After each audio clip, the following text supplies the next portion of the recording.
तुपाची चोरी केली असेल, माखन जरी चोरी केली असेल, श्रीकृष्ण महाराजांनी किती खाल्लं आणि नासधूस किती केली आणि वाटलं किती.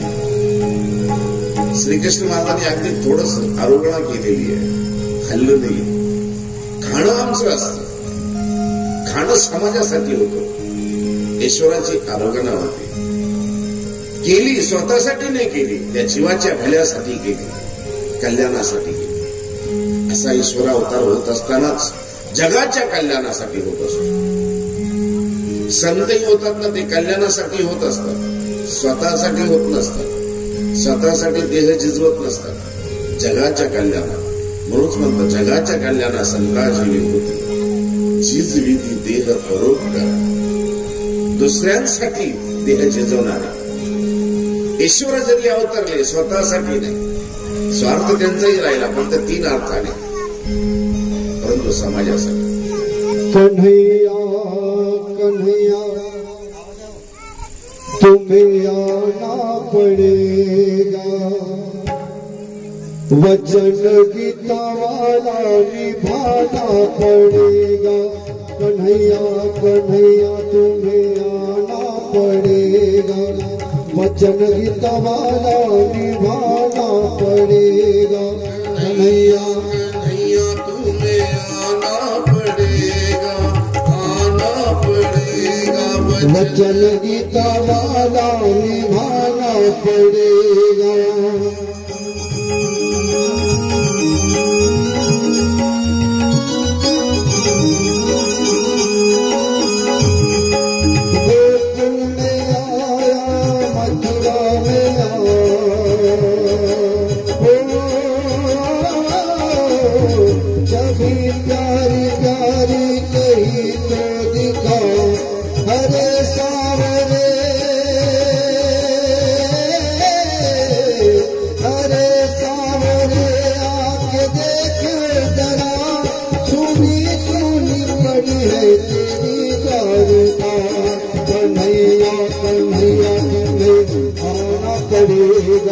वचन गीता वाला निभाना पड़ेगा.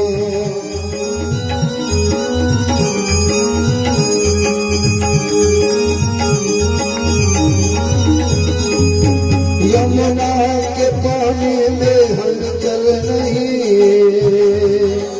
पानी में हलचल नहीं, मधुबन में पहला सजल थल नहीं, मधुबन में पहला सजल थल नहीं.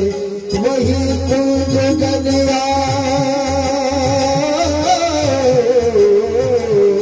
वही कुंज गलिया, वही गोपियां सनकती मगर कोई झांझर नहीं. कन्हैया तुम्हें आना पड़ेगा, वचन गीता वाला निभाना पड़ेगा.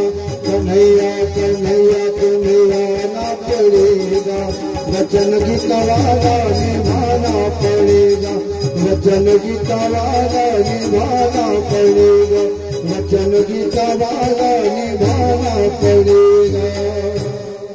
हरे हरे कृष्णा हरे मुरारी, हरे हरे कृष्णा हरे मुरारी, कृष्णा हरे मुरारी, हरे हरे कृष्णा हरे मुरारी.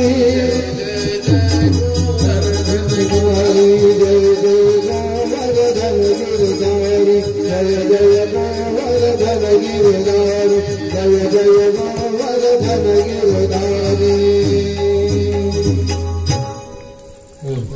अद्भुत आणि अनुपम भगवान श्रीकृष्णांच्या लीला.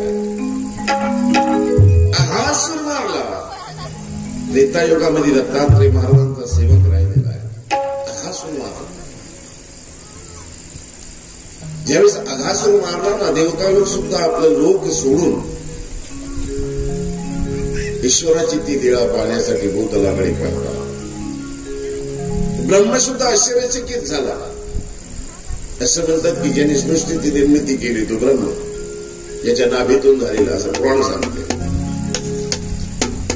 तो सुद्धा ब्रह्म सुद्धा भुलला.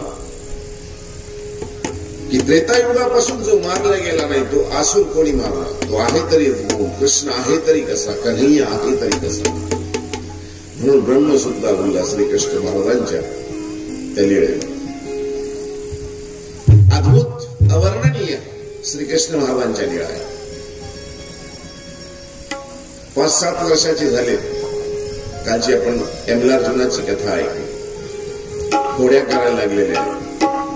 घोड्या ऐकत सांगण्यासाठी जेव्हा यशोदेकडे येतात, यशोदा भगवान श्रीकृष्णाला बांधते.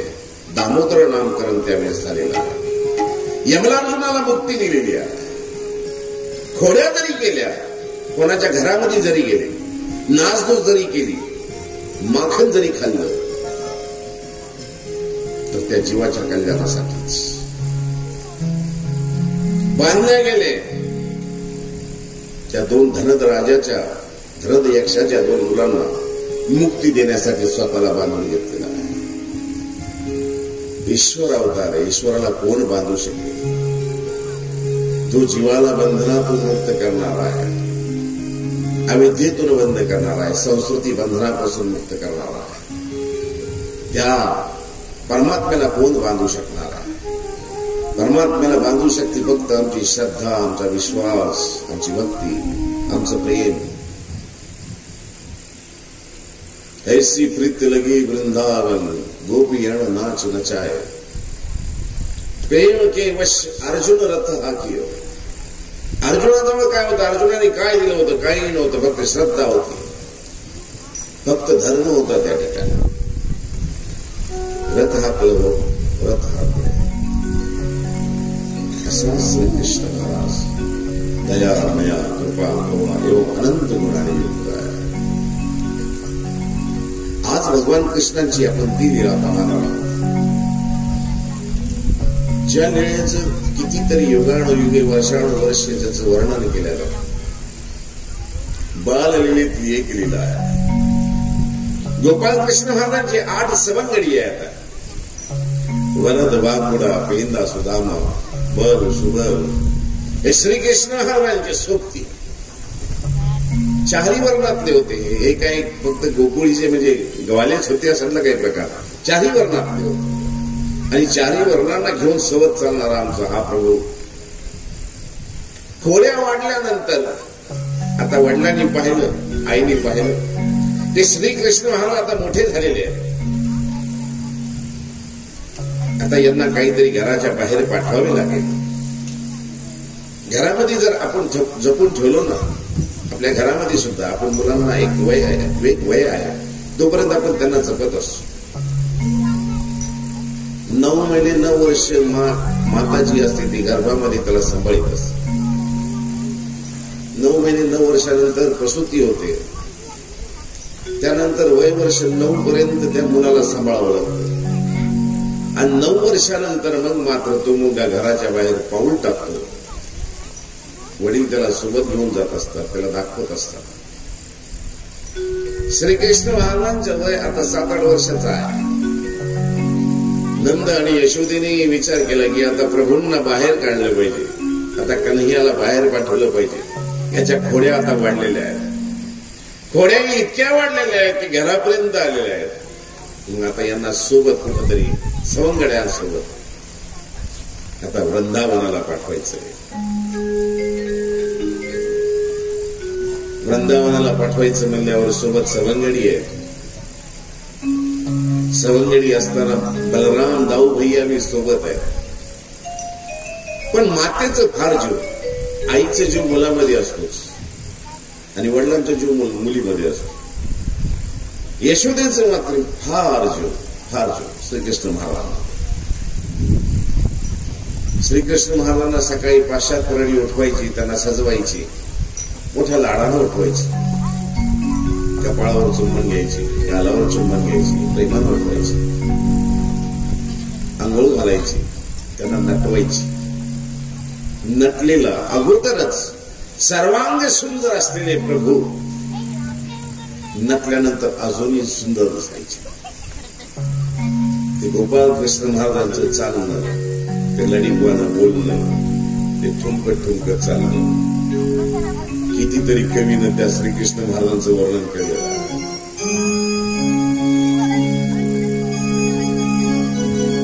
श्रीकृष्ण महाराजांच्या त्या चालण्याचं बोलण्याचं बाकी बिहारी लाल,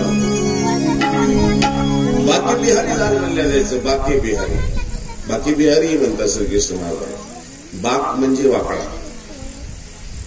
तो एका ठिकाणी वाकडा नाही. आपण एका ठिकाणी वाकडे असतो, कधी कमरेत वाकडे असतो, कधी खांद्यात वाकडे असतो, कधी मान वाकडी असतो. पण बाकी बिहारी माझा तो श्रीकृष्ण परमात्मा जो आहे ना, लंगडा ग बाई लंगडा, देवरी का पायाने लंगडा. लंगडा तर फक्त एका ठिकाणी नाही, पायाने लंगडा नाही. बासरी वाजवत असताना त्या श्रीकृष्ण महाराजांचा फोटो पाहिला. पायामध्ये वाकडा, गुडघ्यामध्ये वाकडा, कमरेमध्ये वाकडा, इथं शोल्डर जे आहे खांद्यामध्ये वाकडा, मानेमध्ये वाकडा आणि बासरी वाजवतो. सरळ नाही, अवतारी सरळ नाही, लीळाही सरळ नाही, सरळ नाहीच नाही.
देवाचा देव बाई ठकरा सकसा, देवाचा देव बाई ठकरा सकसा, देवाचा देव बाई ठकरा. घरी जातो दही दूध खातो, घरी जातो दही दूध खातो, घरी जातो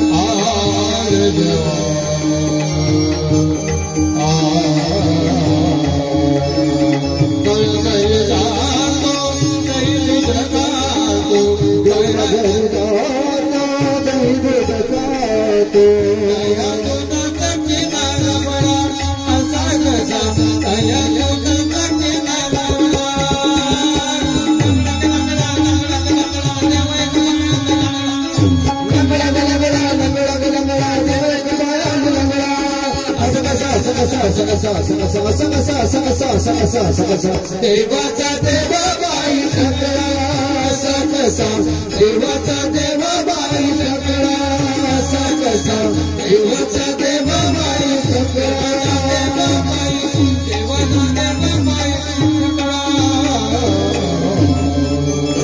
बिहारी बनलेला आहे. चालतानाही सरळ चालणार. आता तयार करून आता नंद यांनी यशोदेने ठरवलंय की आता यांना वृंदावनामध्ये पाठवायचं, सवंगड्यासोबत पाठवायचं. सवंगड्यासोबत सकाळी 5 प्राणी उठून तयार करते. उठ बाळा उठ. उठवले गेले. पाय तुझे सवंगडी आहे. 1-2 गाई नव्हती, 10-5 गाई नव्हत्या, 50 गाई नव्हत्या, 9 लाख गाई होत्या म्हणाले नंदाजवळ. 9 लाख गाई. आणि गोपाळ कृष्ण महाराज आता मोठे झालेले, 8 वर्षाचे झालेले. आता आईने वृंदावनामध्ये पाठवलेला आहे. सोबत सवंगडी आहे. आई जपून सांगते, मित्रांना सांगते, जाऊ भैयाला सांगते, बाबा रामा माझा कृष्ण लहान आहे, त्याला इकडं तिकडं जाऊ देऊ नको. तिथे नदी आहे, जमुना नदी आहे. घनदाट अरण्य आहे, वन्य पशु असतात, त्याला जपा. त्याला दुपारच्या टायमाला जीव घालत जाय बरं. त्याला इकडं तिकडं जाऊ देत जाऊ नको. बलराम भैया म्हणतात, मैया याला सांग मी तर याला जपतो, पण यानं माझं ऐकलं पाहिजे ना. कान्हाला सांगते मैया, कान्हा दाऊ आहे, मोठा भाई आहे, मोठा भाऊ आहे तुझा, ऐकत जा. हो मी ऐकेन ना आई, मी त्याचं ऐकतोच. उभय्यासोबत गोपाळकृष्ण महाराज रस्त्याने निघायचे. आमचे गुराखी ज्यावेळेस निघतात ना, पशूंना सोबत घेऊन, गायींना सोबत घेऊन, म्हशींना सोबत घेऊन, गायी पुढे चालत असतात आणि गुराखी मागे चालत असतो काडी घेऊन. आमच्या द्वापर युगामधल्या गोपाळकृष्ण महाराजांचं तसं नव्हतं. आमच्या गोपाळकृष्ण महाराजांच्या श्रीमुकुटावर मोर पिसारा लावलेला असायचा, मुकुट लावलेला असायचं, गळ्यामध्ये जानवं असायचं, वैजंती माळ, पुष्पाची माळ, घननीळ स्वरूप, घननीळ रूप, पितांबर नेसलेलं आहे. पिवळा पितांबर हिरवा सगळा, पिवळा पितांबर हिरवा सगळा. हातामध्ये वेणू आहे, मरगजेचा बनवलेला वेणू. आणि गोपाळकृष्ण महाराज घरातून निघाले की तडक निघायचे. पाठीमागे दाऊही असायची आणि पाठीमागे त्यांच्या वरद बाकुडा, पेंदा सुदामा, बल सुबल त्यांच्या पाठीमागे चालायचे. श्रीकृष्ण महाराज रस्त्याने निघायचे, राजविधीने निघायचे ना, पभा वाजवीत निघायचे. पभा वाजला की गाई असायच्या त्या, गोपाळकृष्ण महाराजांच्या पाठीमागे निघायचे. छोटी छोटी गैया, छोटी छोटी गाय, छोटी छोटी गैया, छोटी छोटी गाय, छोटे से मारो मदन गोपाल, छोटे से मारो मदन गोपाल. छोटी छोटी गैया, छोटी छोटी गाय, छोटी छोटी गैया, छोटी छोटी गाय, छोटे से मारो मदन गोपाल, छोटे से मारो मदन गोपाल, छोटे से मारो मदन गोपाल.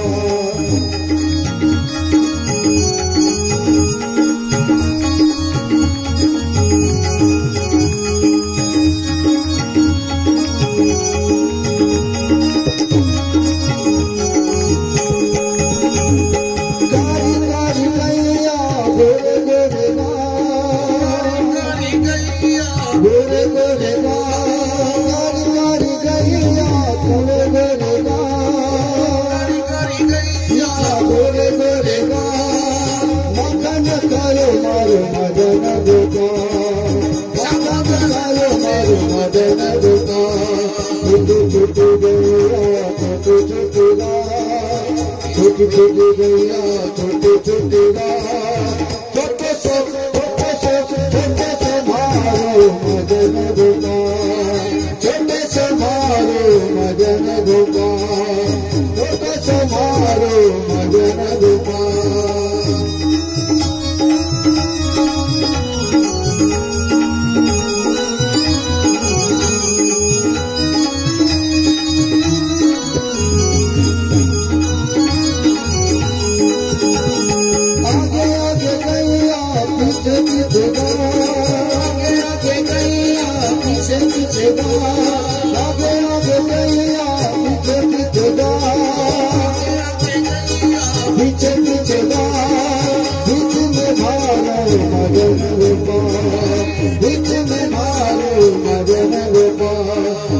छोटी गैया, छोटी छोटी गाय, छोटी छोटी गैया, छोटी छोटी गाय, छोटे से मारो मदन गोपाल, छोटे से मारो मदन गोपाल, छोटे से मारो मदन गोपाल.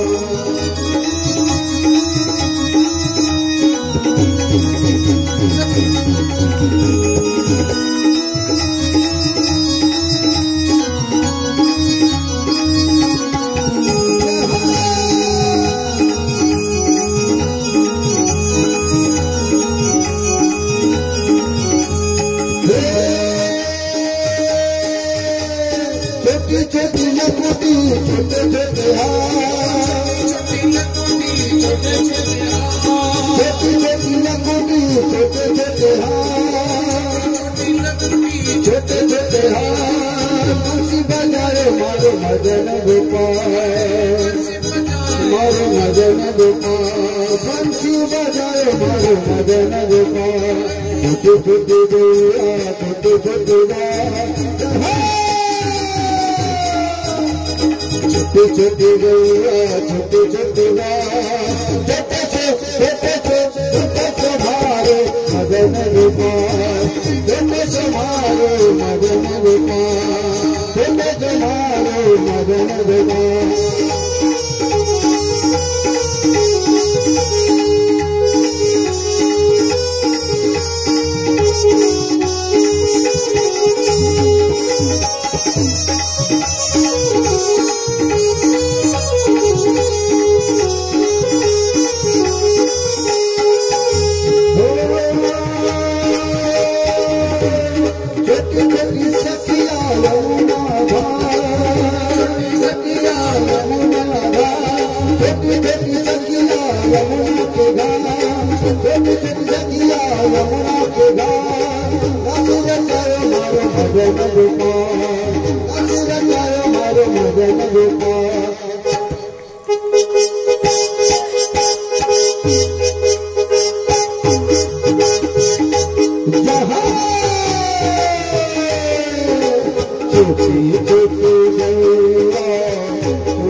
गाई घेऊन निघालेले गोपाळ कृष्ण महाराज ठुमकत ठुमकत रस्त्याने चालायचे. अवघी गोकुळ नगरी, घरामध्ये असलेल्या जेवढ्याही गोपिका असतील गोप असतील सगळ्या त्या श्रीकृष्ण महाराजांचं ठुमकत ठुमकत चालणं मुरडत चालणं वेणूचा नाद ऐकण्यासाठी अवघी गोकुळ नगरी घराच्या बाहेर उभी राहायची आणि गोकुळामधले ते वाले गोपाळ कृष्ण महाराजांच्या मूर्तीचा आस्वाद घ्यायचा. वेणूचा नाद व्हायचा. वेणूचा नाद म्हणजे सहज बासरी वाजवली असं नसायचं. वेणूचा नाद राग रागिना 36 भार्या धन कुट धन हरस. 9 राग आहेत. प्रमुख राग 9 आहे आणि त्याचे अनुषंगिक राग 36. 9 राग निघायचे. निनाद व्हायचा. हो, निनाद ही असा असायचा तो वेदचा की मनुष्य प्राणीच काय, पशु पक्षीच काय, देवता लोक सुद्धा आपलं धाम सोडून त्या गोपाळ कृष्ण महाराजांच्या वेणूचा आस्वाद रसस्वाद घेण्यासाठी सोडून त्या ठिकाणी यायचे.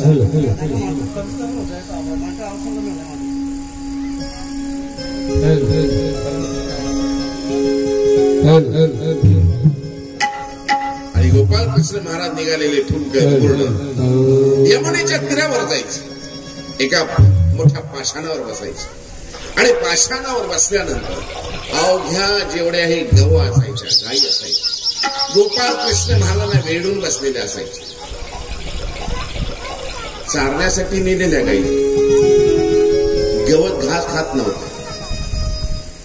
मग काय करायचे आता गोपाळ कृष्ण महाराजांच्या मूर्तीचा आस्वाद गोपाळ कृष्ण महाराज एका पाषाणावर बसायचे आणि वेणू वाजवायचे. वेणू ही असा वाजायचा ना पशु पक्षी आपलं वैरभाव विसरून ठिकाणी त्या ठिकाणी राहायचे. गाय आणि वाघ एका शेजारी एक, साप आणि उंदीर एका शेजारी एक, आपला वैरभाव विसरून जायचे. आणि गोपाळ कृष्ण महाराजांच्या त्या मुरलीचा आस्वाद घ्यायची, आनंद घ्यायची. गाई सुद्धा गोपाळ कृष्ण महाराजांच्या मूर्तीमध्ये घालायची आणि रवंत करायची. गाईचं म्हशींचं असं जे असतं, कडवा वगैरे असतं, घास असतं, पहिले खाऊन टाकत असतात. ते चावत नाही, त्याला पटकन तोडतात, खाऊन टाकतात.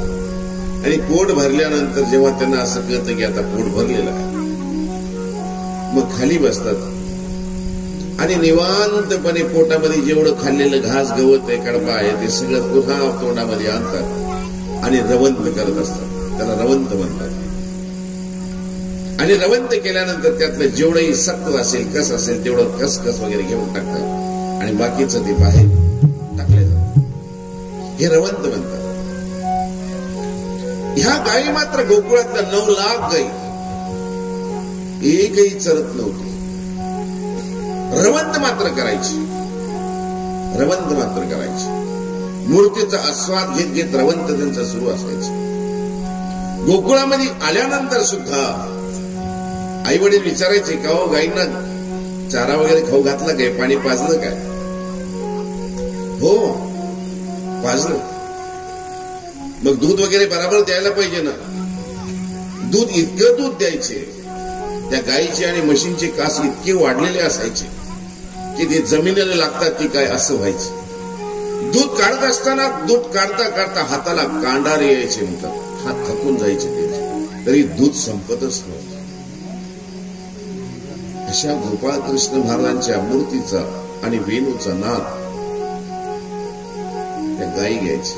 आणि गोपाळ कृष्ण महाराज यमुनेच्या तीरावर वेणूचा नाद करायचे. देवता लोक पुष्पवृष्टी करायची. वृंदावनी वेणू वाजे, वृंदावनी वेणू, वृंदावनी वेणू वाजे, वृंदावनी वेणू. वेणू कवनाचा मायवाजे, वेणू कवनाचा मायवाजे. वेणू नादे गवर्धन राजे, वेणू नादे गवर्धन राजे. वृंदावनी वेणू वाजे, वृंदावनी वेणू वाजे, वृंदावनी वेणू.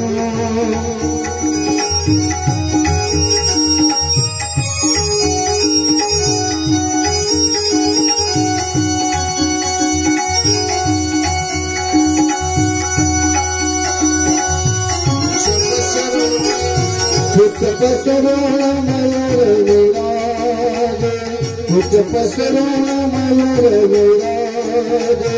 मजपान बाधिया नवराजे राजे.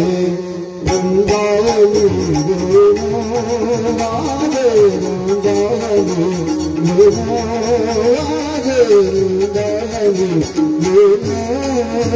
वेणू कवनाचा मायवाजे, वेणू कवनाचा मायवाजे. वेणू नादे गवर्धन गाजे, वेणू नादे गवर्धन गाजे. वृंदावनी वेणू वाजे, वृंदावनी वेणू वाजे, वृंदावनी वेणू.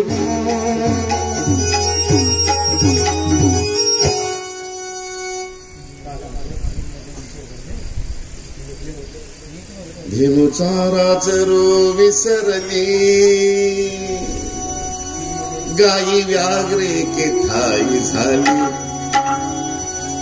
पक्षी कुळे निवांत राहिली, वैर भाव समूळ विसरती.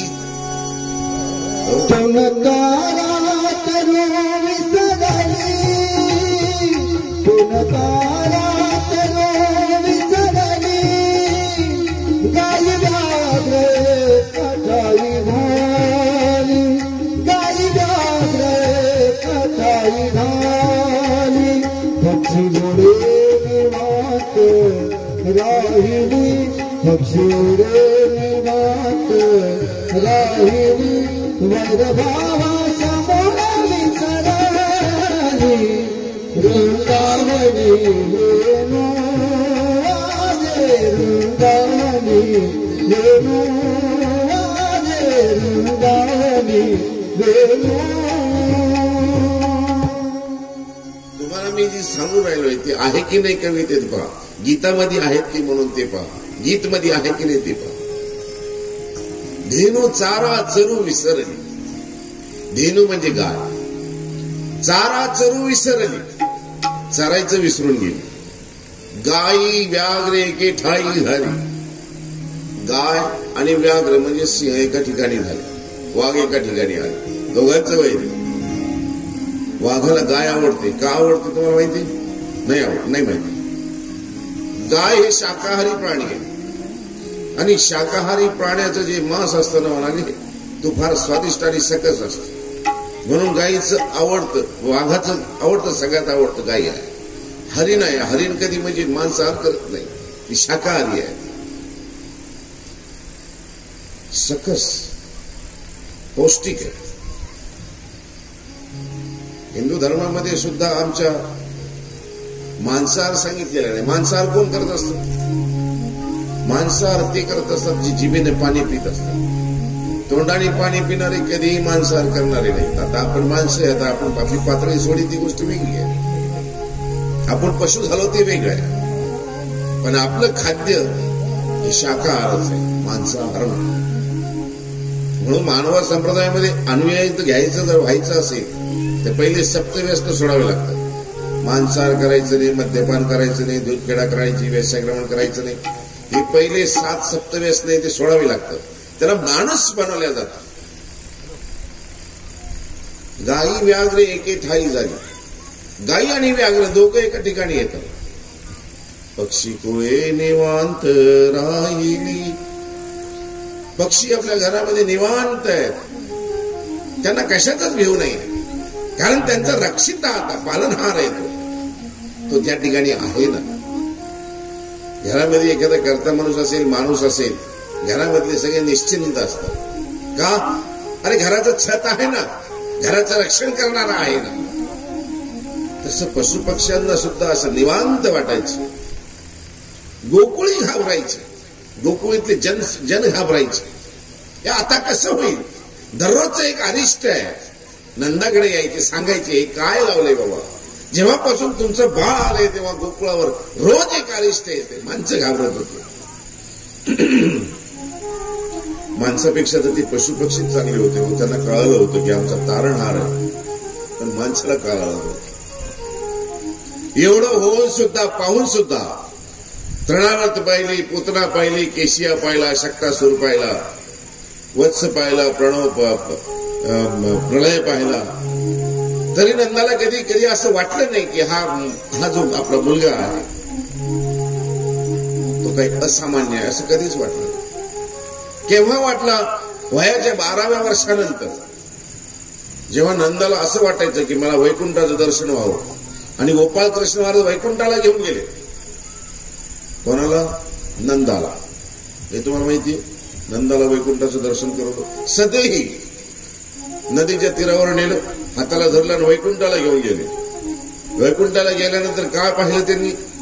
जितकेही देवी देवता आहे, वैकुंठाला जायचं म्हणल्यावर सहज वैकुंठ नाहीये, इथून निघाल्यानं वैकुंठाला पोहोचले असं नाही. महानुभाव संप्रदाय सांगते की हे कर्मभूमी, अष्टदेवनी, अंतरालय, स्वर्ग, कैलास, वैकुंठ आहे, त्याच्यानंतर शेष नारायण आहे, त्याच्यानंतर अष्टभैरव आहे, त्याच्यानंतर विश्व आहे, त्याच्यानंतर चैतन्य आहे, त्याच्यानंतर ब्रह्म आहे, त्याच्यानंतर परब्रह्म आहे. हे 9 खाणी सांगितलेलं. वैकुंठाला घेऊन गेले, त्या ठिकाणी काय पाहिलं? वैकुंठामध्ये कोण आहे? विष्णू आहे. विष्णूने स्वतः गोपाळ कृष्ण महाराजांना आपल्या आसनावर बसवलं आणि आसनावर बसून गोपाळ कृष्ण महाराजांची पूजा केली. हे नंदाने प्रत्यक्ष डोळ्याने पाहिलं. तेव्हा त्यांना काहीतरी वाटलं की अरे आपला मुलगा कोणी सामान्य नाही. तोपर्यंत 12 वर्षापर्यंत त्यांना वाटलंच नाही. त्यांना वाटलं सहजच घटना घडतायत. आणि मग नंदाने येऊन खाली सांगितलं, अगं यशोदे, यशोदे, ज्याला आपण आपला बाळ समजतो ना, तो बाळ आपला बाळ नाहीये, तो काहीतरी असामान्य आहे. अगं मला घेऊन गेला ना तो वैकुंठाला, मी जाऊन आलो, वैकुंठ पाहून आलो, तिथलं वर्णन करायला लागले, सांगायला लागले. तर त्या वैकुंठीच्या देवता लोकांनी सुद्धा आपल्या पुत्राला त्यांच्या आसनावर बसून त्यांची पूजा केलेली आहे. तेव्हा 12 वर्षानंतर कळलं. पण पशुपक्ष्यांना मात्र तेव्हाच कळला होता की जेव्हा गोपाळकृष्ण महाराज एकाला पाषाणावर बसायचे, वेणूचा नाद करायचे, वेणू चारा चरू विसरली, गाई व्याघ्र एके ठाई झाली, पक्षी कुळे निवांत राहिले, वैरभाव समूळ विसरली. जन्मोजन्मीचं वैर आहे, जन्मोजन्मीचं वैर. साप मांजराचं आणि उंदराचं जन्मोजन्मीचं वैर आहे. सापाचं आणि उंदराचं जन्मोजन्मीचं वैर आहे. माणसाचं आणि सापाचं जन्मोजन्मीचं वैर आहे.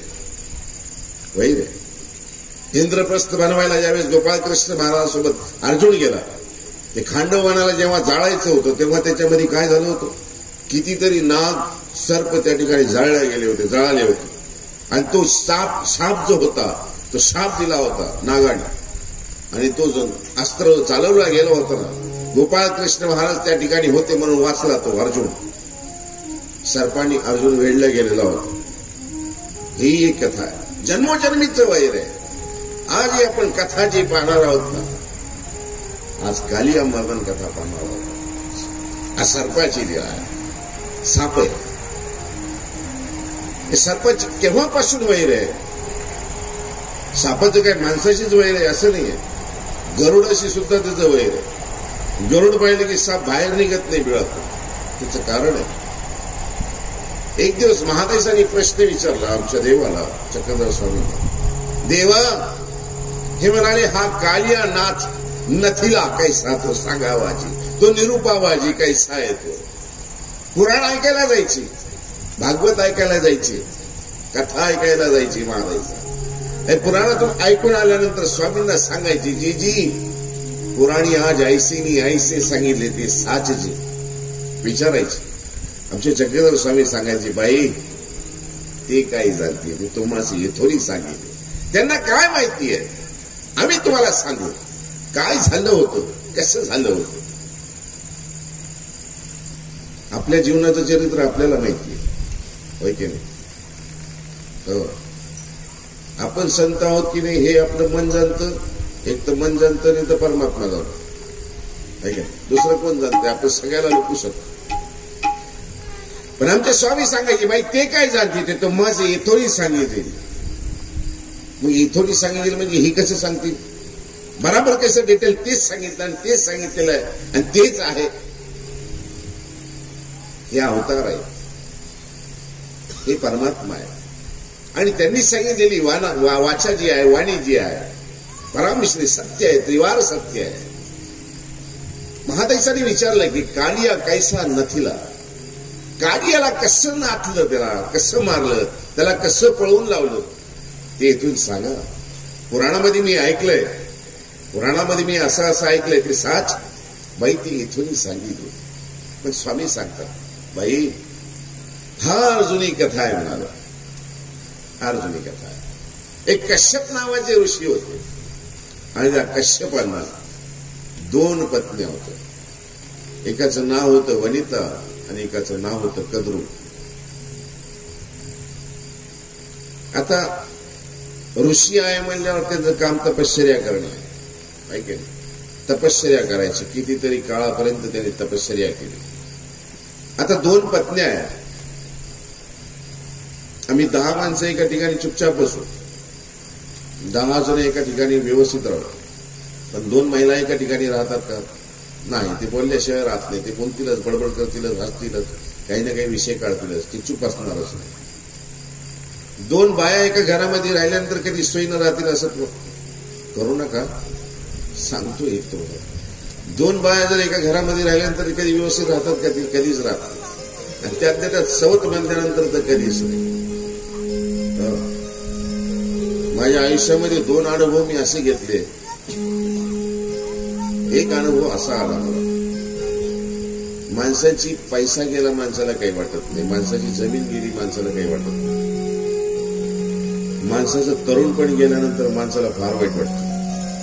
आरशामध्ये पाहिला आणि मी काय होतो यार, काय झालो, माणसाला फार वाईट वाटतं. पैसा गेल्यानंतर असं वाटतं यार पुन्हा आपण कमवू. पैसा कमवणं काय मोठं अवघड आहे. पण तरुणपणी गेलेलं फार अवघड असतं. शिर्डीवाले आमचे फार खळखळून असले, सत्य सांगतोय तुम्हाला, तुम्ही आम्ही एकच आहे. तरुणपण निघून गेलं ना फार वाईट वाटतं. एक कथा तुम्हाला सांगेन, पुढे कथा आलेली आहे, गोपाळकृष्ण महाराजांच्या चरित्रामधलीच आहे. गोपाळकृष्ण महाराजांनी कंसाचा वध केल्यानंतर कधी राजगादीवर बसले नाही, उग्रसेनांना बसवलं, होय की नाही? याचा इतिहास आहे. का बसले नाही त्याचा इतिहास म्हणजे हे आहे की तरुणपण त्या राजाचं निघून गेलं.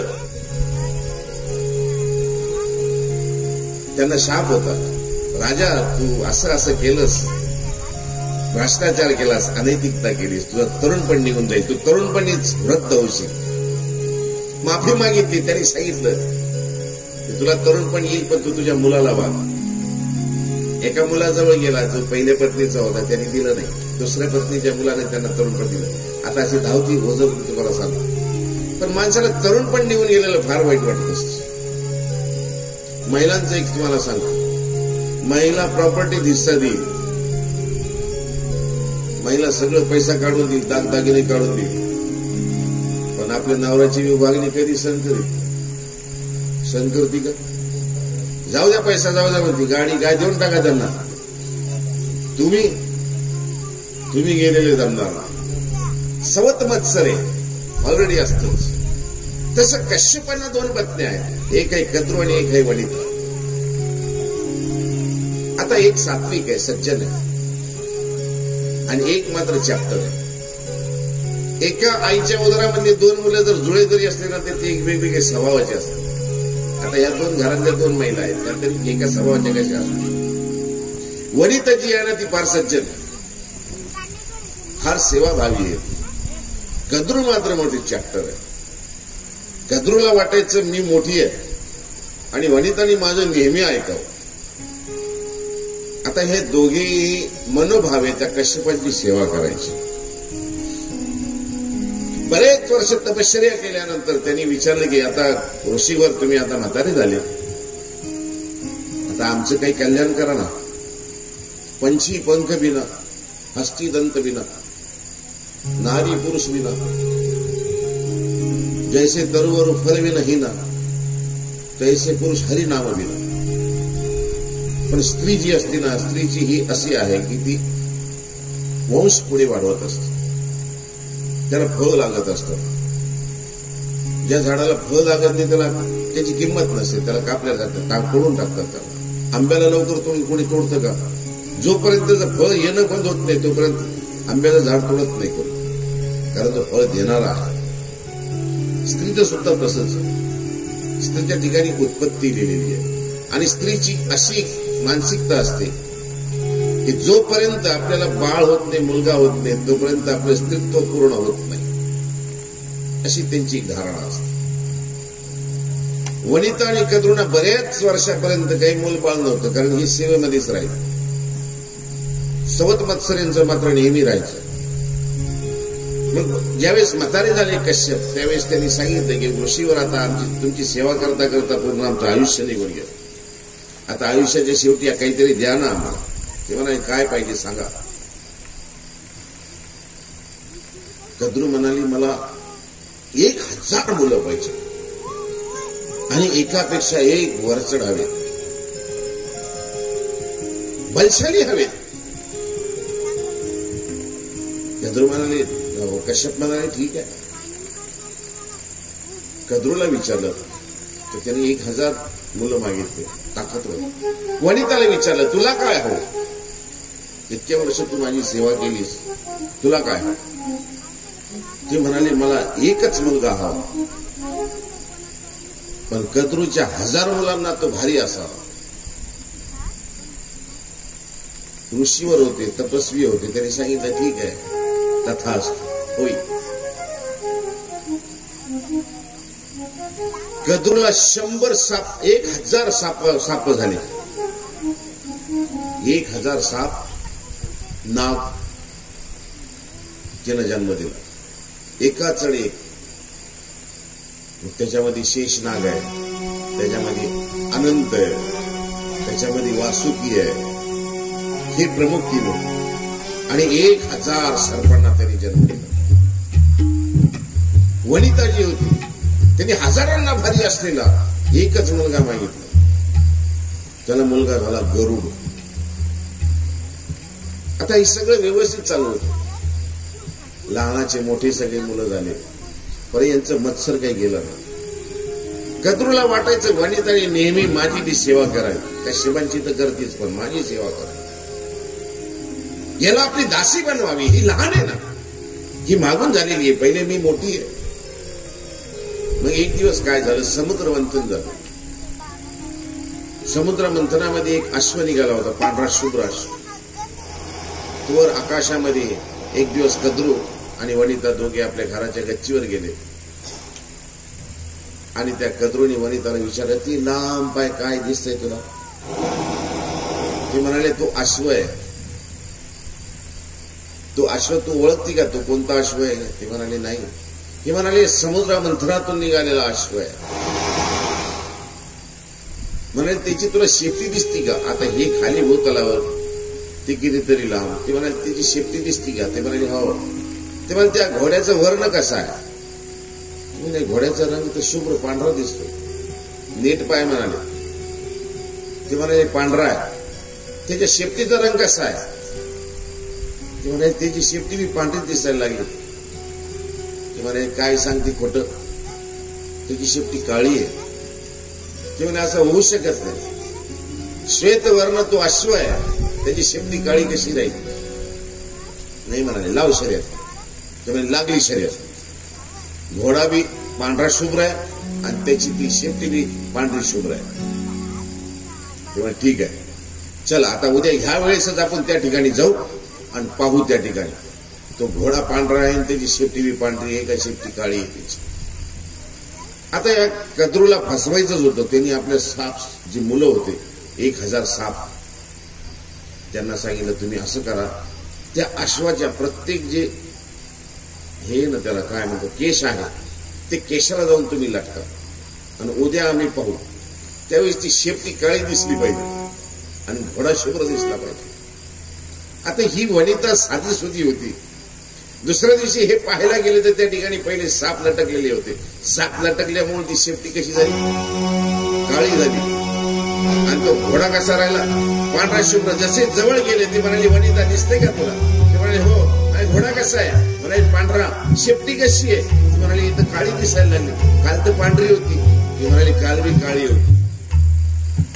काल बी काळी होती, पण तुला ती दिसत नव्हती. तू हारली का नाही शर्यत? आता शर्यत हरली. नाही म्हणाले, हो. मग आता तू शर्यत हरली ना, आता सकाळी उठायचं, तू घर तूच झाडायचं, ऋषीचे कपडे तूच धुवायचे, माझे बी कपडे तूच धुवायचे, स्वयंपाक बी तूच करायचं. तेव्हा दासीसारखं पिसून घेतलं त्यानं. ह्या वेळेला गरुड जे होते ना, ते विष्णूच्या सेवेमध्ये होते. विष्णूचं वाहन काय? विष्णूचं वाहन काय सांगा? चांदेवाडी. जोरात बोला, तुम्ही ऐकत असतात, भागवत वगैरे ऐकत असतात. हो, गरुड आहे. मग गरुड एक दिवस आईला भेटायला आले. तर आईची ही दैना पाहिली त्यांनी. आई अशी खंगून गेलेली होती. खंगून गेल्यानंतर ती आईजवळ गेले. त्याला विचारलं, आई काय झालं? खाता पिता तू अशी सुखत का चालली? ती म्हणाले, काय सांगू याला, तुझ्या मोठ्या आईनं खूप जाच लावताय म्हणाले माझं. त्याची मुलं आहेत ना, 1000 मुलं आहेत म्हणाले. शेष नाग साप आहेत ते. त्यांचंही करावं लागतं मला, कश्यप ऋषींचं करावं लागतं, तुझ्या मोठ्या आईचं बी करावं लागतं. एवढं करता करता करता खायला सुद्धा मला वेळ राहिला नाही. काय मी माझ्याकडे पाहू आणि काय माझी तब्येत चांगली राहील? खूप जात चालू आहे म्हणाले माझ्या सवतीने. आता आईचा अभिमान घेऊन गरुड म्हणाला, असं काय झालं होतं म्हणाले. मग त्यांनी ती कथा सांगितली. ती घोड्याला लटकले हे सगळे साप आणि ती शेपटी काळी केली. शेपटी तर पांढरीच होती, पण काळी केली आणि मला फसवलं यांनी. ते म्हणाले, असं फसवणारे कोण होते? फसवणारे कोण होते? भाऊच होते, आहे का नाही? कद्रूचे मुलंच होते, सापच होते. गरुडाला आला राग. गरुडाने एक एक साप वेचून वेचून मारायचं ठरवलं आणि त्या सापाच्या मागे लागले. तेव्हापासून त्यांचं आहे वय गरुडकान सर्पाचं वय. का वैर असतं हे याचं कारण हे. आता हे ज्यावेळेस वैर पेटलं त्यावेळेस हे सगळे जेवढे नाव होते तेवढे सगळे घाबरले. मग कोणी कोणीकडे पळालं, कोणी कोणीकडे पळालं. त्याच्यामध्ये शेषनाग जे होते ते सगळ्यात मोठे होते. 1000 फणा त्यांना होता.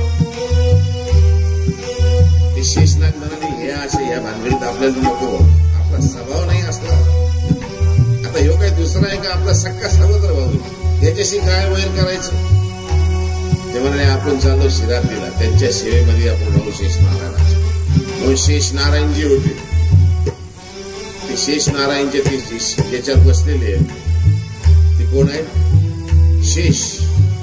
शेषशय्या म्हणतात त्याला. शिराब्दीचा शेष त्यांची झालेले छत्र जे आहे ते शेषनाग.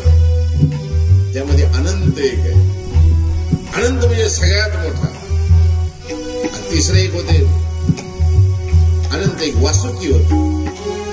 वासुकी सर्प कुठे आहे माहिती? ते मंथनाच्या वेळेस येती गेली ती गोष्ट वेगळी आहे त्याची. महादेवाच्या गळ्यामध्ये त्यांचा जो धनुष्य आहे त्या धनुष्याची जी दोरी असते ती दोरी म्हणून झालेली आहे. त्रिपुरासुराला मारला त्यावेळेस ती कोणती दोरी होती? हीच दोरी होती वासुकीची. एक तिसरे मुलगा होता त्यांचा तक्षक.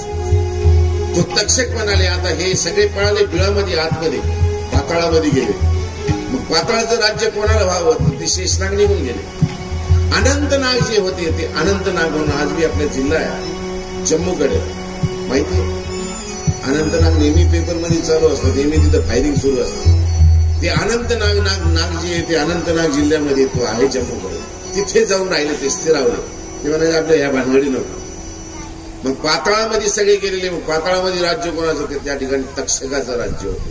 तक्षकाने त्या ठिकाणी गेले. 2 भाऊ तर निघून गेले, पळून गेले. म्हणाले आता आपण त्या ठिकाणचे राजे आणि तक्षक त्या ठिकाणी येऊन राहिले. आता गरुडाशी वैर लागल्यामुळं हे 100 फणाचे असलेले कालिया नाग हे मात्र त्या भीतीने, गरुडाच्या भीतीने आपली जागा सोडून यमुनेच्या तीरी येऊन राहिलेले. यमुनाच्या तीरावर गोपाळ कृष्ण महाराज आहे. त्या ठिकाणी गाव गैया चारायला येत असतात. ह्या त्या ठिकाणी शेष आपले कालिया नाग आला.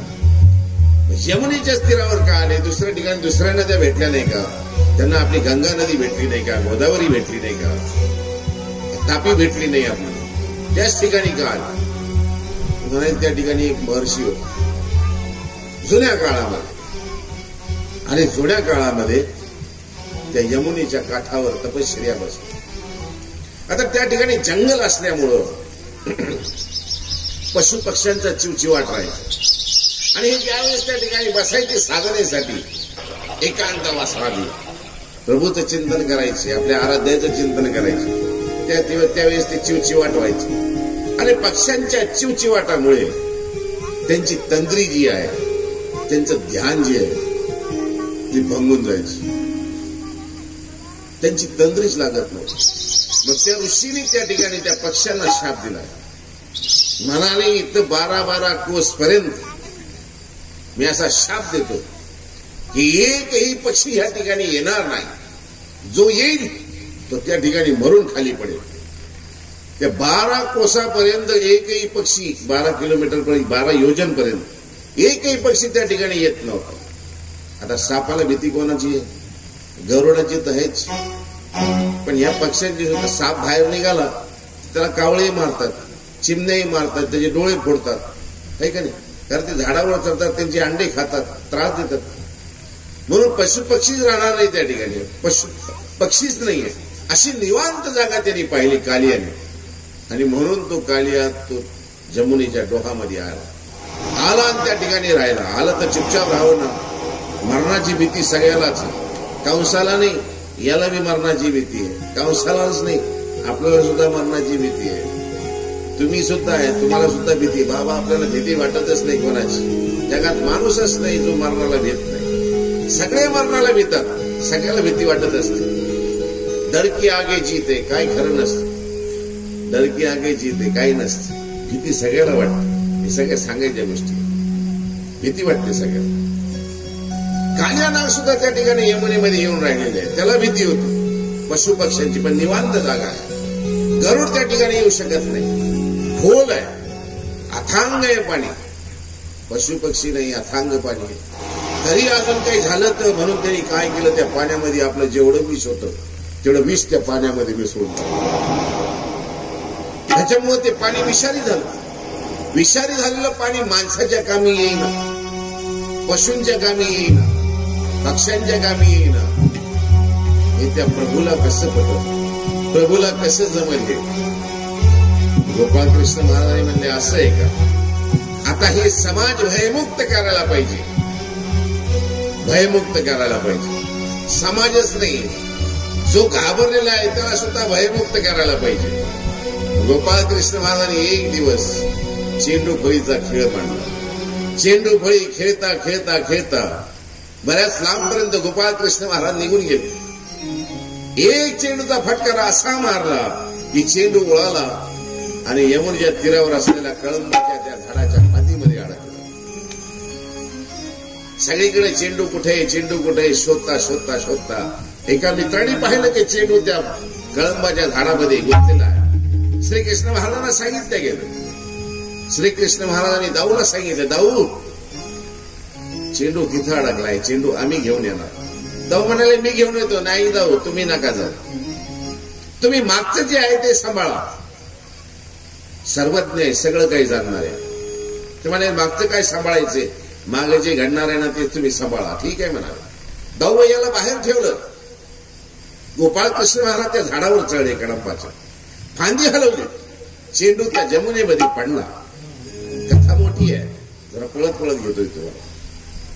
चेंडू पाण्यामध्ये पडला. जसा चेंडू पाण्यात पडला तसं गोपाळकृष्ण महाराजांनी वरून उडी मारली. यमुनेच्या त्या पाण्यामध्ये गेले. पाण्यामध्ये गेल्यानंतर पाहिलं की कालिया नाग जो आहे तो आराम करत होता. पण त्याच्या पत्न्या ज्या आहेत त्या पहिले बाहेर सगळे काम करत होते. सगळं काम करत होते. त्याला गोपाळकृष्ण महाराज त्या ठिकाणी आले. त्या कालियांच्या पत्नीने गोपाळकृष्ण महाराजांना पाहिलं आणि त्याला बाहेरच धरलं. अरे बाळा, इतका सुंदर तू, इतका गोंडस तू, या ठिकाणी कशाला आलास? तुला माहित नाही का या ठिकाणी कालिया राहतो आणि हा तुला मारेल, हा तुला चावेल, हा तुला इजा करेल. अरे तो उठण्या अगोदर तू निघून जायचं. भेल तो श्रीकृष्ण काय, घाबरेल तो परमात्मा का. श्रीकृष्ण म्हणाले असं नाही. म्हणाले तू आला कशाला? म्हणाले माझा चेंडू इथे पडलेला आहे. ते म्हणाले आम्ही चेंडू आणून देतो, चेंडू घे, निघून जाय, तू उठायच्या अगोदर. श्रीकृष्ण महाराज म्हणाले तसं नाही, चेंडू तर द्या तुम्ही, पण मला पाहू द्या ना तो कसा आहे. तो कालिया कैसा है मुझे भी देखने दो. अब तो भगवान कृष्ण ने ठहरा है, कालिया तेरा क्या होगा रे कालिया, अब तेरा क्या होगा. गोपाळकृष्ण महाराज त्या ठिकाणी चेंडू घेतला. चेंडू घेऊन बाहेर एक निघावं ना. माझ्यासारखा एखादा पळकुटा असता तर चेंडू घेतला असता पळून गेला असता. कशाला नांग्याच्या नादी लागावा. पण देवाने तसं नाही केलं. चेंडू हातामध्ये घेतला आणि कालियाला फेकून मारला. निद्रिस्त असलेला कालिया जसा चेंडू लागला तसा झोपेतून जागा लागला. शत फडे त्याला, 100 फड्याचा तो कालिया केवढा मोठा असेल. आणि गोपाळकृष्ण महाराजांचं वय काय त्यावेळेस? 8 ते 9 वर्षाचं वय. गोपाळकृष्ण महाराजांनी तसा चेंडू फेकून मारला. तो निद्रिस्त असलेला कालिया जागृत झाला. आपला फण्याचा फुटकारा त्यांनी मारला. आपल्या त्या मुखातून ज्वाला त्यांनी फेकल्या. जशा गोपाळकृष्ण महाराजांकडे ज्वाला फेकल्या, गोपाळकृष्ण महाराजांना पकडण्यासाठी आपली शेपटी त्यांनी गोपाळकृष्ण महाराजांकडे आवळली. गोपाळकृष्ण महाराजांनी सुद्धा त्याला शेपटीला आवळू दिलं आणि आवळता आवळता त्यांनी आता खाण्यासाठी गोपाळकृष्ण महाराजांना जवळ केलं. जसं जवळ केलं तसं गोपाळकृष्ण महाराजांनी त्याचं फणा धरला आणि त्याच्या फण्यावर पहिले एक मुष्टी तिचा मुष्टा दिला. जसे मुष्टी पडली त्याला, ती काही सर्वसामान्य तुमची आमची मुष्टी नव्हती. तुमच्या आमच्यासारखा बुक्का नव्हता, तो ईश्वराचा बुक्का होता. जसा बुक्का बसला तसा त्यांनी होकारी दिली. रक्ताची उलटी त्याने केली. गोपालकृष्ण महाराजांनी जसं नागाने उलटी दिल्यानंतर गोपालकृष्ण महाराजांनी त्याला आपल्या शेपटीतून मुक्त झाले आणि त्याच्या शेपटीत धरलीच धरली, पण त्याच्या फण्यावर चढली आणि फण्यावर चढून आपल्या पायाने त्याची ती फळी तुडवायला लागली. त्या कालियाला काहीच करता येईल, फण्याच्या वर तोंड जाईना, जीव जाईना, धरता येईना, शेपटी धरल्या गेली, शेपटीत आवडता येईना, असा गुदमरलेला तो कालिया आपल्या त्या गुहेतून बाहेर निघाला आणि गुहेतून बाहेर निघाल्यानंतर गोपालकृष्ण महाराजांनी आपल्या पायाने त्याचे फणे तोडवले आणि बाहेर आलेला तो कालिया गयावया करायला लागला. आता गयावया करायला लागला, देवा सोडा मला, तुमचं माझं काही वैर नाही, मी तुम्हाला काही इजा करावी म्हणून नाही, मी माझ्या जीवाच्या भेदे इथे आलेलो होतो. पण आमचे कृष्ण परमात्मा म्हणाले, तू तुझ्या मरणाच्या भेदे इथे आलेला होता, पण तुझ्यामुळे माझा समाज, माझी सर्वसामान्य जनता, माझे पशु पक्षी, माझी गव्य या ठिकाणी पाणी पिऊ शकत नाही आणि मी असताना असा अत्याचार मी सहन करणार नाही. तुला जर जिवंत राहायचं असेल तर तुला इथून जावं लागेल. देवा मी तर जायला तयार आहे, मी कुठं राहणार होतो. त्या ऋषीने या ठिकाणी निर्भय मला केलं होतं आणि या ठिकाणी निर्भय स्थळी मी आलेलो होतो. मला अजूनही भेव आहे ना, मला अजूनही भीती आहे, गरुडाची भीती आहे. आता श्रीकृष्ण महाराज पहिल्यापासून चतुर आहे, तुम्हाला माहिती आहे. उडी मारण्याच्या अगोदर त्यांनी पहिले दाऊ भैयाला सांगितलं होतं, हे सांगायचं राहिलं तुम्हाला. दाऊ भैयाला सांगितलं होतं, दाऊ भैया एक लक्षात ठेवा, मी पाण्यात उडी मारेन, पाण्यात कालिया आहे आणि ह्या कालियाने जर मला लवकर सोडलं नाही तर तुम्ही गरुडाचं आव्हान करून ठेवा. गरुड या ठिकाणी आला की हा कालिया त्याच्या आवाजाने, त्याच्या पंखाने हा काही करू शकणार नाही आणि याला बाहेरही निघता येणार नाही, मी आत याला सोडणार नाही. तर गोपालकृष्ण महाराजांनी शेपटी धरली, वर गरुडी आकाशामध्ये उडायला लागलेला आहे. यमुनेच्या आजूबाजूला ज्या ठिकाणी श्रीकृष्ण महाराजांनी कालिया आहे आणि श्रीकृष्ण महाराज त्याच्या फण्यावर चढले आणि श्रीकृष्ण महाराज त्या फण्यावर चढल्यानंतर तो कालिया अभय त्यावेळेस गोपालकृष्ण महाराजांनी दिलं की घाबरू नकोस, घाबरू नकोस, आम्हाला तुला मारायचा हेतूच नाही, तू इथून जा, आम्हाला हे समाजमुक्त करायचं, भयमुक्त करायचं आहे, त्याच्यासाठी आम्ही तुला या ठिकाणी आम्ही आलेलो आहोत. हे म्हणाले, जर तुम्ही अभय देत असताल तर मी जायला तयार आहे. म्हणून तो कालिया अभय भेटल्यानंतर वर आला. जसा वर आला, सगळे गोकुळीची जनता तोपर्यंत पळत आलेली आहे, काठावर उभी आहे, सगळे आरडाओरड करतायत आणि त्याच्यामध्ये मग त्या ठिकाणी सगळे एकमेकाला दूषण देत आहेत.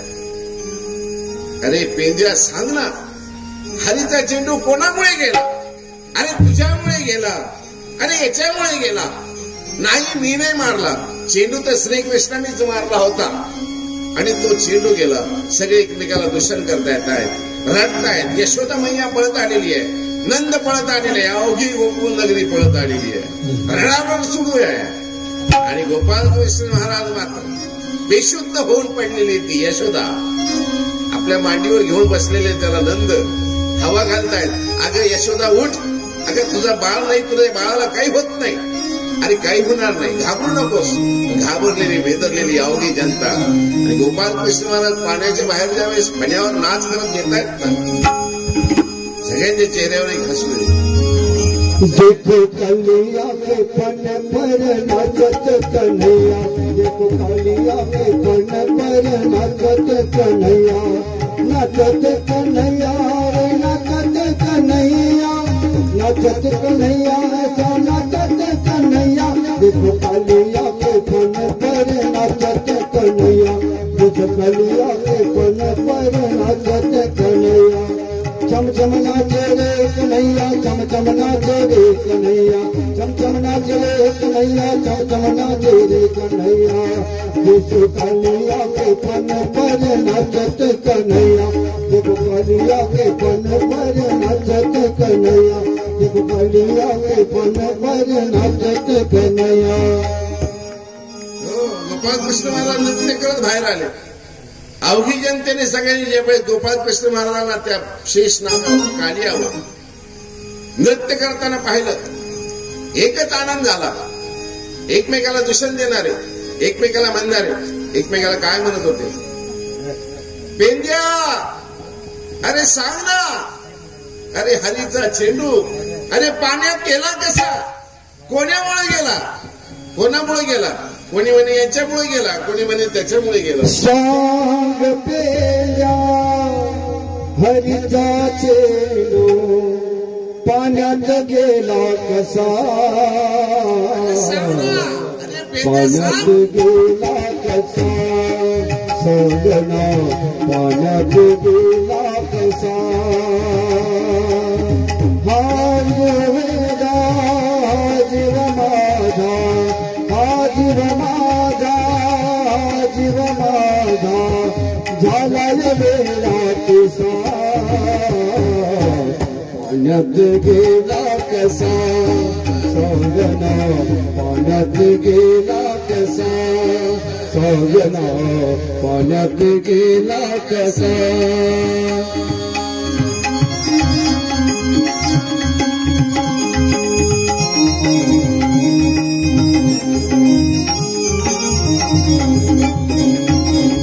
गमवली सारी गोकुळ नगरी, दाव मांडला यमुने तीरी, दाव मांडला यमुने तीरी.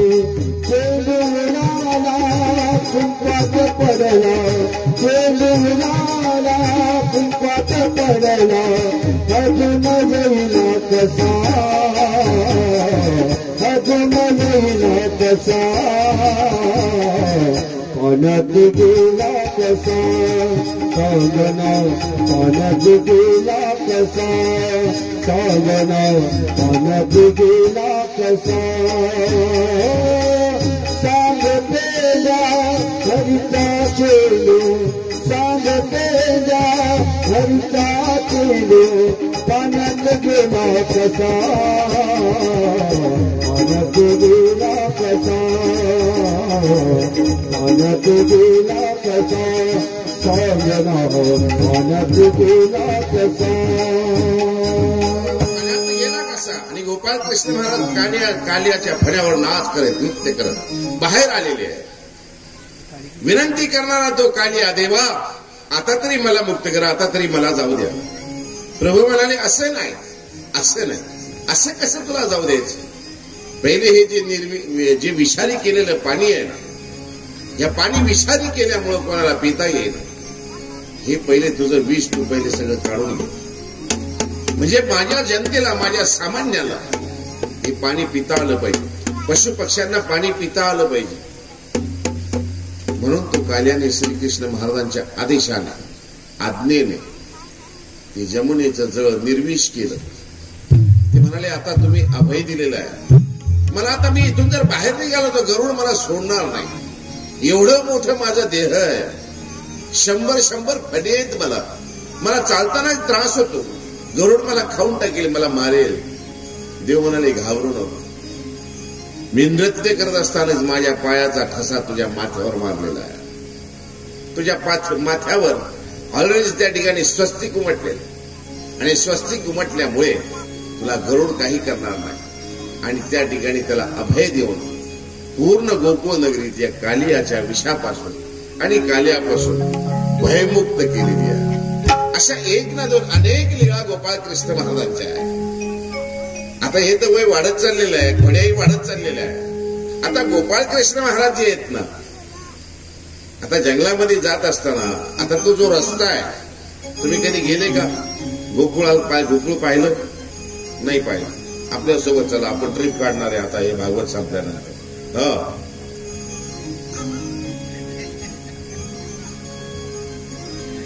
गोकुळाचा आणि मथुरेचा जो रस्ता आहे ना, मध्ये वृंदावन लागते आणि यमुना लागते. तिथून पलीकडे सगळे गाव, गोकुळ गाव, वृंदावन, मथुरा, त्याच्यानंतर सगळे आसपास सगळे गाव आहेत. आणि त्या ठिकाणी ज्यावेळेस गोपाळ कृष्ण महाराज गव्हा चरायला जायचे यमुनेच्या काठावर, आता मथुरेला जायचा रस्ता, दहीदूध घेऊन जायचा रस्ता, गोपिकांचा कोणता रस्ता आहे? तोच रस्ता ज्या रस्त्याला गोपाळकृष्ण महाराज जंगलामध्ये धेनू चालायसाठी जायचे, वेणू वाजवायचे, त्याच रस्ते डोक्यावर माठ घ्यायचे, मथुरेमध्ये जायचे. कारण वेठी लावलेली होती ना, वेठी लावलेली होती. नंद जे होते त्यांच्यावर कंसाने पहिलेच त्यांना हे केलं, वेठीला धरलेलं होतं की तुमचं सगळं दही दूध जेवढं आहे 9 लाख गाईंच तेवढं माझ्या मथुरे नगरीमध्ये आलं पाहिजे. पण पाणी घ्यायचं असेल तर ग्वालिनी जे आहेत ते सगळ्या यमुनेवर यायचे.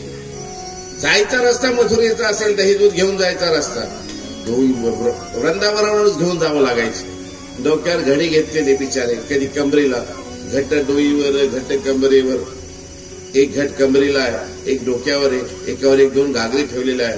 कारण गोकुळापासून यायचं, जमुनीवरून पाणी न्यायचं म्हणल्यावर शुद्ध पाणी न्यायचं म्हणजे एका घडी इतक्या चक्र लांब लांब कशा मारायच्या. त्यावेळेस जलजीवन योजना नव्हती, मोठमोठ्या योजना नव्हत्या, पाण्याची पाईपलाईन नव्हते, बोरवेल नव्हती, विहीर एखादी असायची. मग नदीवर पाणी आणायची, नदी 12 महिने व्हायची. आता आम्ही वाहू देत नाही, ती गोष्ट न्यारी आहे. नदी व्हायला तयार आहे पण आम्ही वाहू देत नाही. मग त्यावेळेस ते डोक्यावरून पाणी आणायचे. मग ज्यावेळेस डोक्यावरून पाणी घेऊन जायचे, मग गोपाळकृष्ण महाराज हळूच झाडाच्या पाठीमागेला पाहिजे, इकडं तिकडे लपायचे. दही दूध घेऊन जाणारी ग्वालन दिसली की गोपाळकृष्ण महाराज हातामध्ये गुलेर घ्यायचे. पाणी भरणारी दिसली की मग त्रास तर द्यायचा, खोड्या तर करायच्या. मग कशी खोड करायची, दिसलं तर नाही पाहिजे कोणी केलं. कारण 9 लाख गाई सांभाळायला तेवढे गोपाल आहे, तेवढे गोप आहे, कृष्ण महाराज आहे, दाऊही आहे. एवढ्या याच्यामध्ये गोंधळामध्ये कोणाचं नाव घ्यावं गोपिकेला सुचणार नाही. मग गोपाळकृष्ण महाराज काय करायचे, आपल्या सवंगड्यासह झाडाच्या पाठीमागेला पाहिजे आणि लाईनशीर चालणाऱ्या त्या वालनी असायच्या, घडा डोक्यावर घेतलेले, कधी पाण्याने भरलेला आहे, कधी दुधादह्याने भरलेला आहे. गुलेल हातामध्ये घ्यायचे, गुलेल माहिती, गुलेल समजते, गुलेल 2 रबर असतात, असे त्याला व्ही आकाराचं असतं आणि ते असं लांबून खडा घ्यायचे, त्याच्यामध्ये बारीक खडा आणि नेम धरून बराबर त्या ग्वालिनीच्या डोक्यावर असलेल्या घड्यावर मारायचे आणि घडा फुटायचा. घडा फुटला, दुधाने भरलेले असलेले ते माठ, दह्याने भरलेले असलेले माठ सगळे अंगावर सांडून जायचे. पाण्याने भरलेले माठ ते सुद्धा फुटून जायचे, कंटाळायच्या. कधी याचं फोडायचे, कधी त्याचं फोडायचे, एकच नाही. जेव्हा जेव्हा जे दिसतील, जे यशोदेला सांगतात माझ्या खोड्या, गोपाळकृष्ण महाराज त्यांचे माठ फोडायचे. मग सगळ्या गवळणी त्रसित व्हायच्या.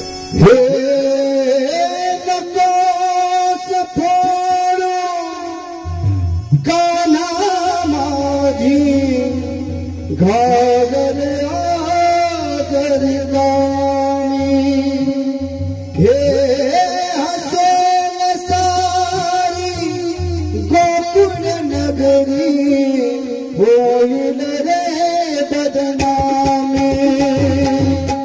आज दिली बगनंद किशोरा, हातीला तुझारे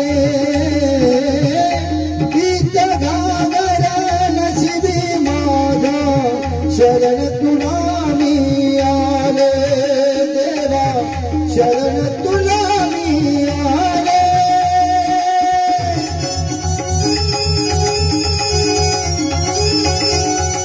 दही दूध लोणी गागर भरवून कशी बाजारी, दही दूध लोणी गागर भरवून जाऊ कशी बाजारी. गावरले मी सावरले गाव कशी करून बारी, मथुरेच्या बाजारी कशी जाऊ, मथुरेच्या बाजारी. नटखट भारी कृष्ण मुरारी कपुला यमुने तीरी, नटखट भारी कृष्ण मुरारी कपुला यमुने तीरी. करते थोडी गागर थोडी गाव कशी करून बाई, मथुरेच्या बाजारी कशी जाऊ, मथुरेच्या बाजारी कशी जाऊ, मथुरेच्या बाजारी.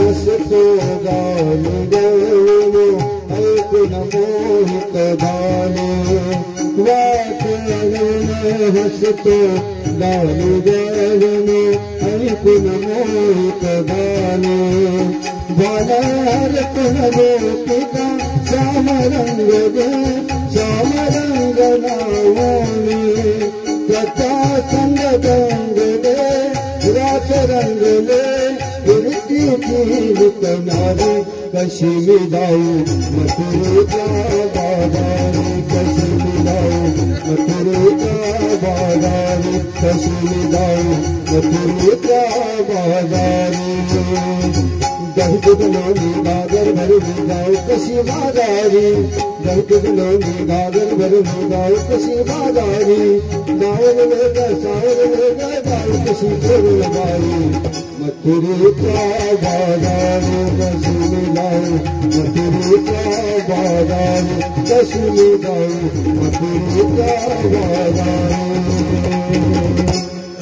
कंटाळून जायचे अरे काना अरे का मारतोस रे अरे का छळतोस रे आम्हाला का त्रास देतो आम्हाला कंटाळलेला एक वेळा झाला 2 वेळा झालं असे बऱ्याच वेळा सगळ्यांना असे घडल्यानंतर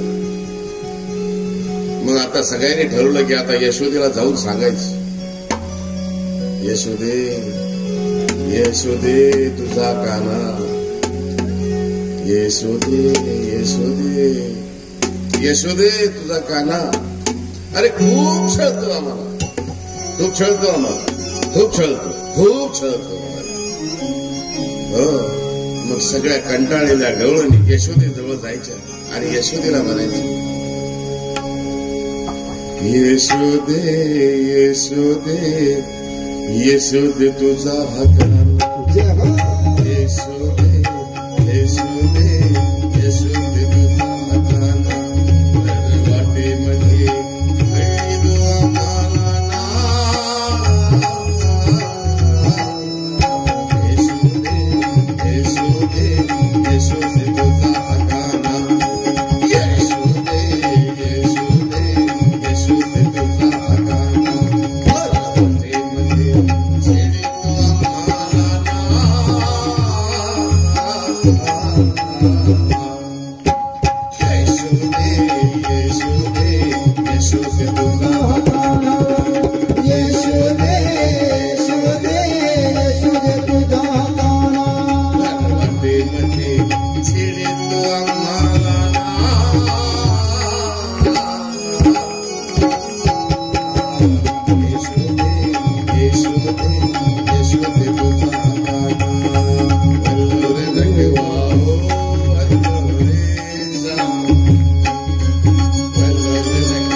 यशोदे तुझा हाताना भर वाटेमध्ये छिडीतो आम्हा गवळ्याची मी गवळण राधा मी भोळी पाठीमागून नगर आला तुझा गवळ्याची मी गवळण राधा मी भोळी पाठीमागून नगर आला तुझा त्याने घोडीला मटके सारी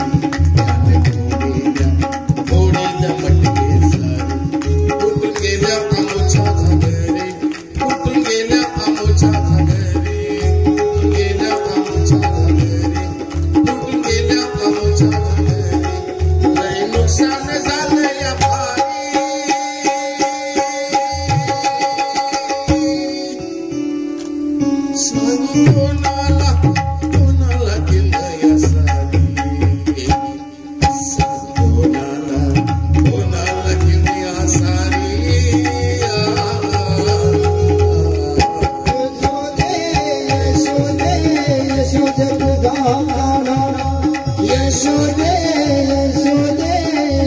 तुझा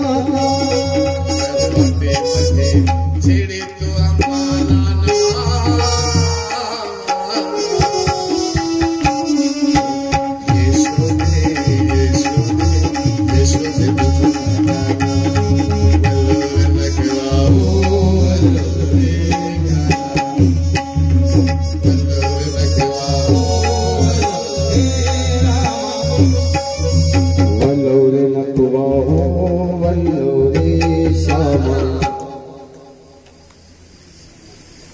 दही दूध घेऊन मी चालले बाजारी अवचित तिथून आला तुझा वंदमान दही दूध घेऊन मी चालले बाजारी अवचित तिथून आला तुझा वंदमान याने घोडीला मटके घोडीला मटके सारी कुठून गेल्या आमच्या घरी कुठून गेल्या आमच्या घरी कुठून गेल्या आमच्या घरी कुठून गेल्या आमच्या घरी लय नुकसान झालंय भारी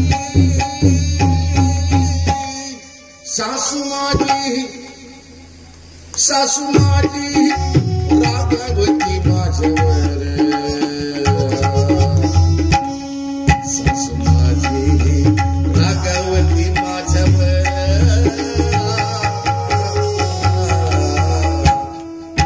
यशोदे यशोदे यशोदे तुझा काना यशोदे यशोदे यशोदे तुझा काना मध्ये छेडे तू आम्हाला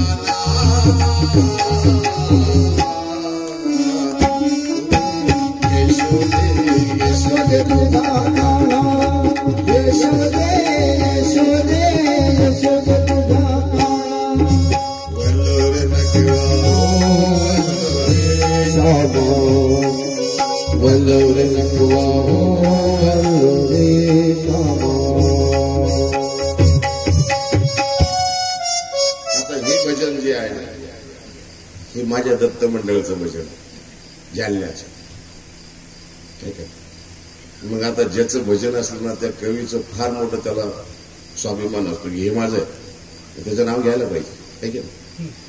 माझं नाव घ्यायला पाहिजे का जालन्याचं दत्त मंदिर म्हणल्यावर प्रसिद्ध आहे भजन मंडळ बी फार प्रसिद्ध आहे दत्त मंडळ तर्फे आम्ही गातो गवळण तुम्ही ऐका हो सर्वजन दत्त मंडळ तर्फे आम्ही गातो गवळण तुम्ही ऐका हो सर्वजन एक छोटीशी भेट करी दोन्ही अर्पण एक छोटीशी भेट करी दोन्ही अर्पण भूल चूक तुम्ही माफ करून भूल चूक तुम्ही माफ करून भूल चूक तुम्ही माफ करून भूल चूक तुम्ही माफ करून ही भेट करी तुम्ही अर्पण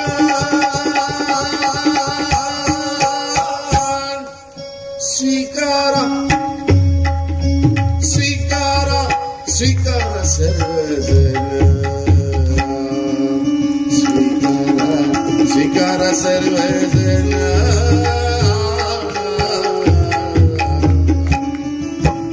यशोदे यशोदे यशोदे आम्ही गायलेला आनंद नाही झाला काय बरं नाही वाटली म्हणजे डोळ्यात बरी नाही वाटली अरे बजाव नाही यार एक बार काय बजाव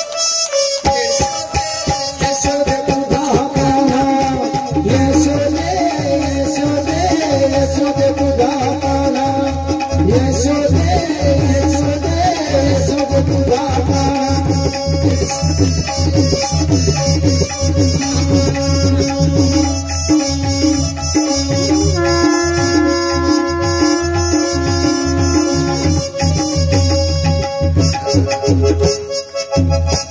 अशा माझ्या प्रभूच्या अमोले अशा जरा जर तुम्ही साथ दिली की जरा बरं वाटतं आता नुसते पशु पक्षी आता नीट करायचे नाही आता माणसं बी नीट करायची हो तावून पिटून नीट करावं लागतं बायको काय करते लग्न झाल्यानंतर तुम्ही असेच आहे, तुम्ही तसेच आहे, असं करून करून करून करून आयुष्याचे 10 वर्ष 12 वर्ष 15 वर्ष घालवतो. एक दिवस माणूस म्हणतो जाऊ दे बाई, मी असाच आहे, तुला नाही पडत का, चाललो मी. असं तुम्हाला बरं जाऊ. इतक्या वर्षाचं ठोकून पिटून तुम्हाला नीट केलं आणि नीट केलं तुम्हाला आता आकारामध्ये आणलं आणि असं बनलेलं भांडण मी दुसऱ्याला घेऊन देईल काय? अजिबात नाही जमायचं. आता जसं आहे तसं इथंच राहावं लागणार. अशी बाई म्हणते ना, सगळ्या तुम्ही आमच्या माया बहिणी येते. आता 10 वर्ष 15 वर्ष संसार केल्यानंतर नवरा म्हणलं तर मी दुसरी बायको करतो, म्हणजे असं इतक्या वर्ष तुला ठोकून नीट केलं ना, आता जातो काही दुसरीकडे, आता माझ्याकडे राहावं लागेल तुला पाणी भरून. तर पशु पक्षी नीट केले हो, वैरभाव विसरायला लावलेले आहे, यमुना निर्विष केलेली आहे, कालियाला अभय दिलेला आहे. हो, काकू बकू पुतना केशिया, वायस, शक्टासूर, आघासूर सगळे मुक्त केले. आपल्या हाताने ज्यांना मारलं ना, स्वहस्ते ज्यांना मारलं, त्यांना तर मोक्षच दिला, मुक्तीच दिली. परंतु ज्यांना परहस्ते मारलं ना, त्यांना सुद्धा रिकामं ठेवलं नाही, त्यांना सुद्धा देवताच्या फळाला पाठवलंच. कारण देवाने सांगितलं, ईश्वराने सांगितलं, त्यावेळेस मेलेला मारले गेले. त्यावेळेस देव कोणाला रिकामं ठेवत नाही, रिकामं सोडत नाही. आता माणसं नीट करायची. मग सुरुवात कुठून करायची? आमची माणसं तर काय, आमची माणसं ताबडतोब नीट होतात, पण ह्या लय वाकडे आहेत, हे लवकर सरळ होत नाही. एकदा यांनी ठरवलं असं करायचं म्हणल्यावर तसंच करणार, ते सोडणार नाही. का नाही? एकदा बाईच्या डोक्यात शिरलं वारलं की माझा नवरा असा आहे, आपण किती बी चांगलं वागलं तर ती म्हणते नाही, तुम्ही तशी नाहीच, तुमच्यात ती खोड अजून गेलीच नाही, अजून थोडी आहेच. एखादा दारू पिणारा किती शब्द खाऊन सांगतो, अगं बाई मी सोडली, काय सोडली सांगता, वास यायला लागलं तोंडाचं. अगं बाई दारूचा वास नाही, ते पुडीचा वास आहे, पुडीचा घासाना पण आहेच ना. ती शेवटपर्यंत सोडित नाही, त्यांच्या डोक्यात एकदा शिरलं की शिरलं. एकदा तिनं विचार केला की असं करायचं म्हणल्यावर ते करणारच.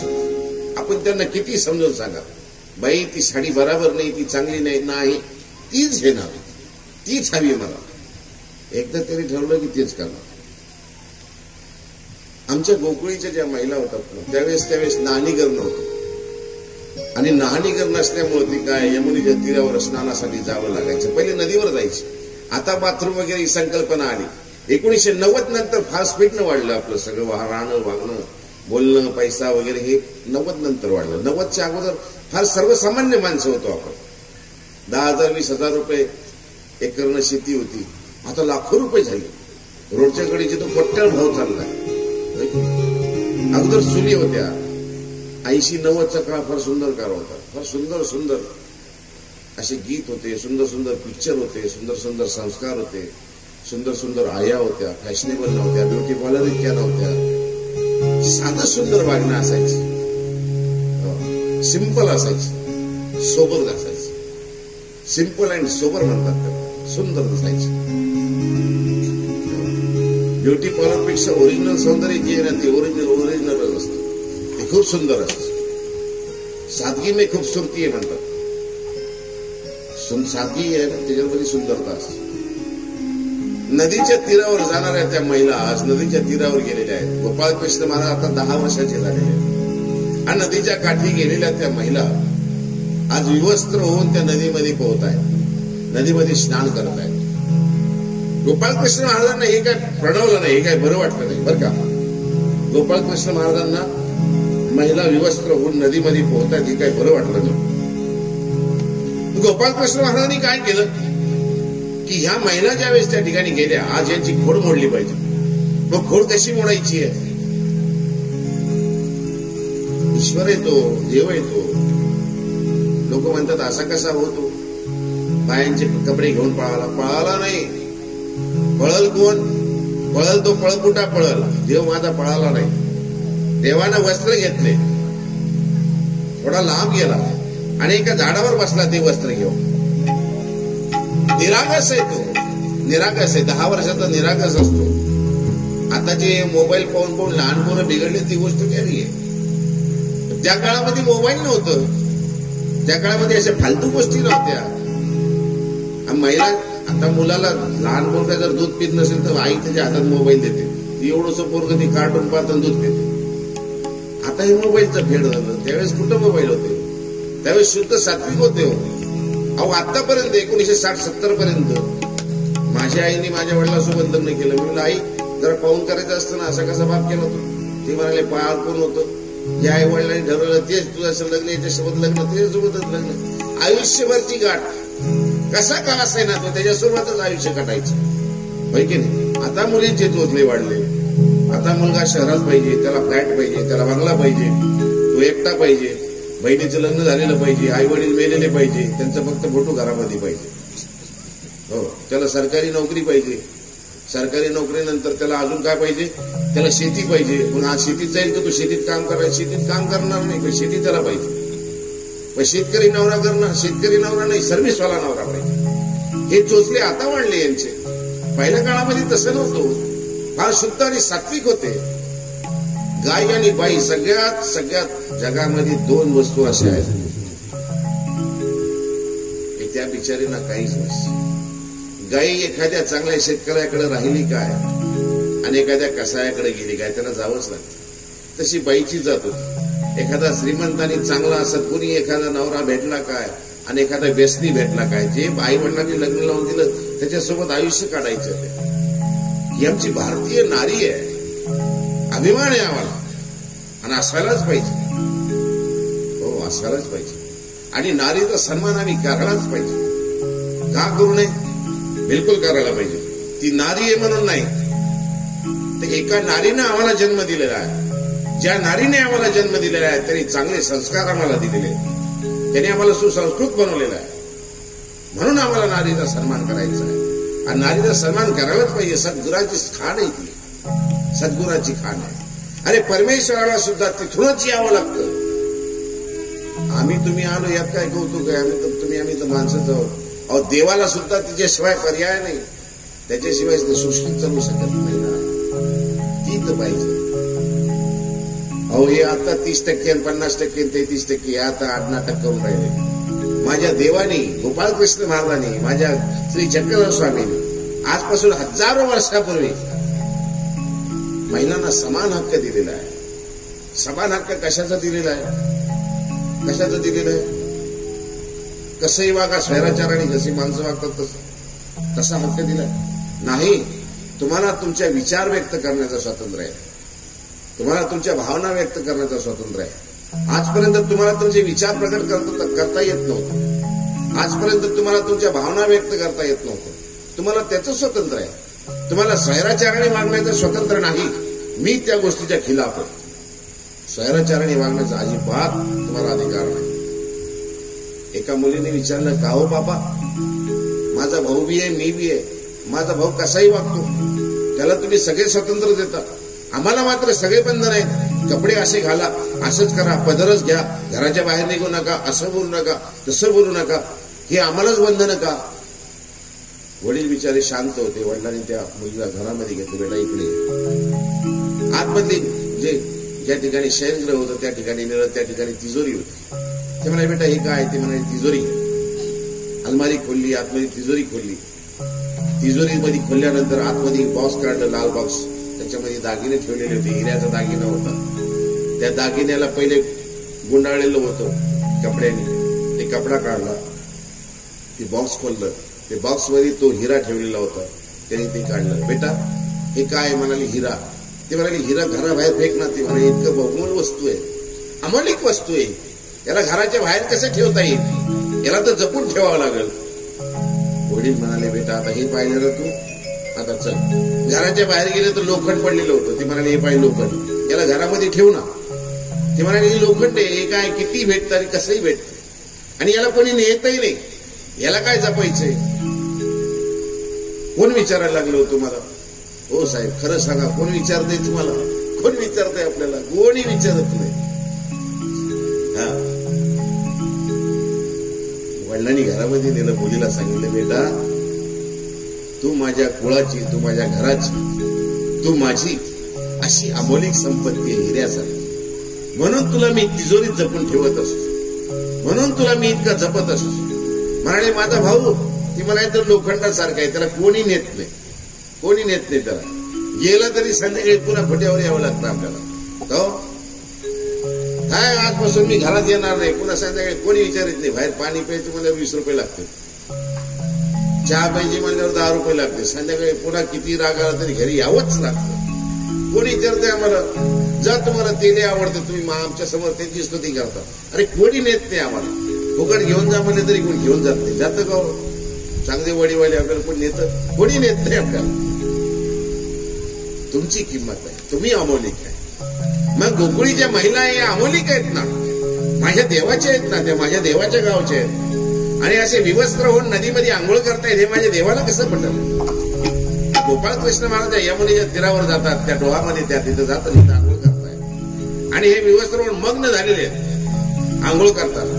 आणि मग्न असलेल्या गोपाळ कृष्ण महाराज हळूच त्या ठिकाणी जातात, त्यांचे वस्त्र उचलतात आणि कळंबाच्या झाडावर लावून बसतात.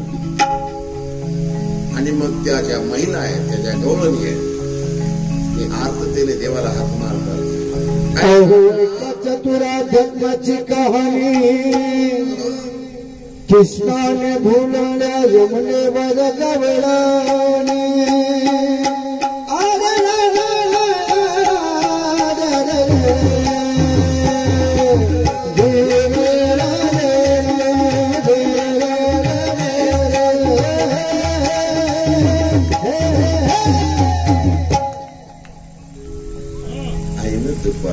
ऐन दुपारी गवळणारी यमुना यमुनेवरी, खुशाल सोडून दिल्या जळावर लक्षीच्या घागरी.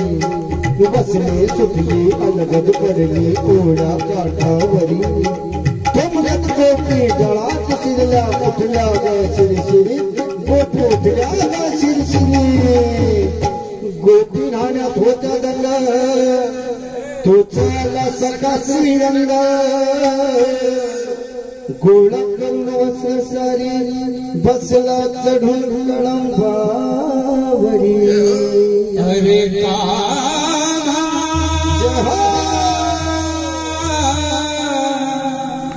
कान्हा कान्हा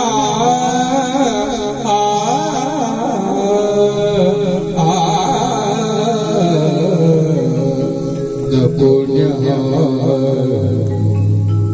भीतर ओली उगड़ी देर काना काना तेरे चोरी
काठावरती मदनाची आवडी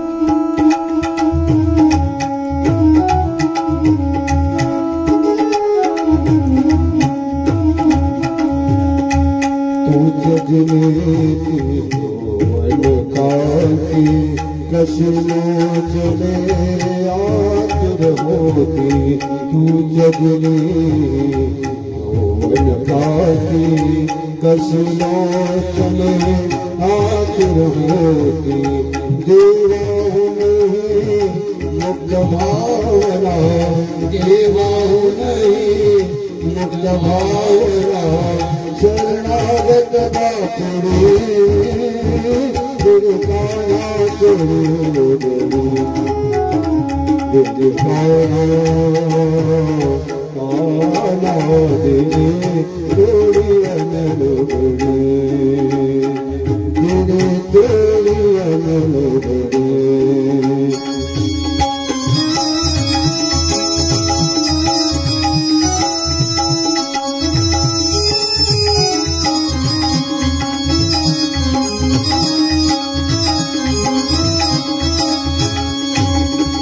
हाथ जोड़ता बंधन टूटले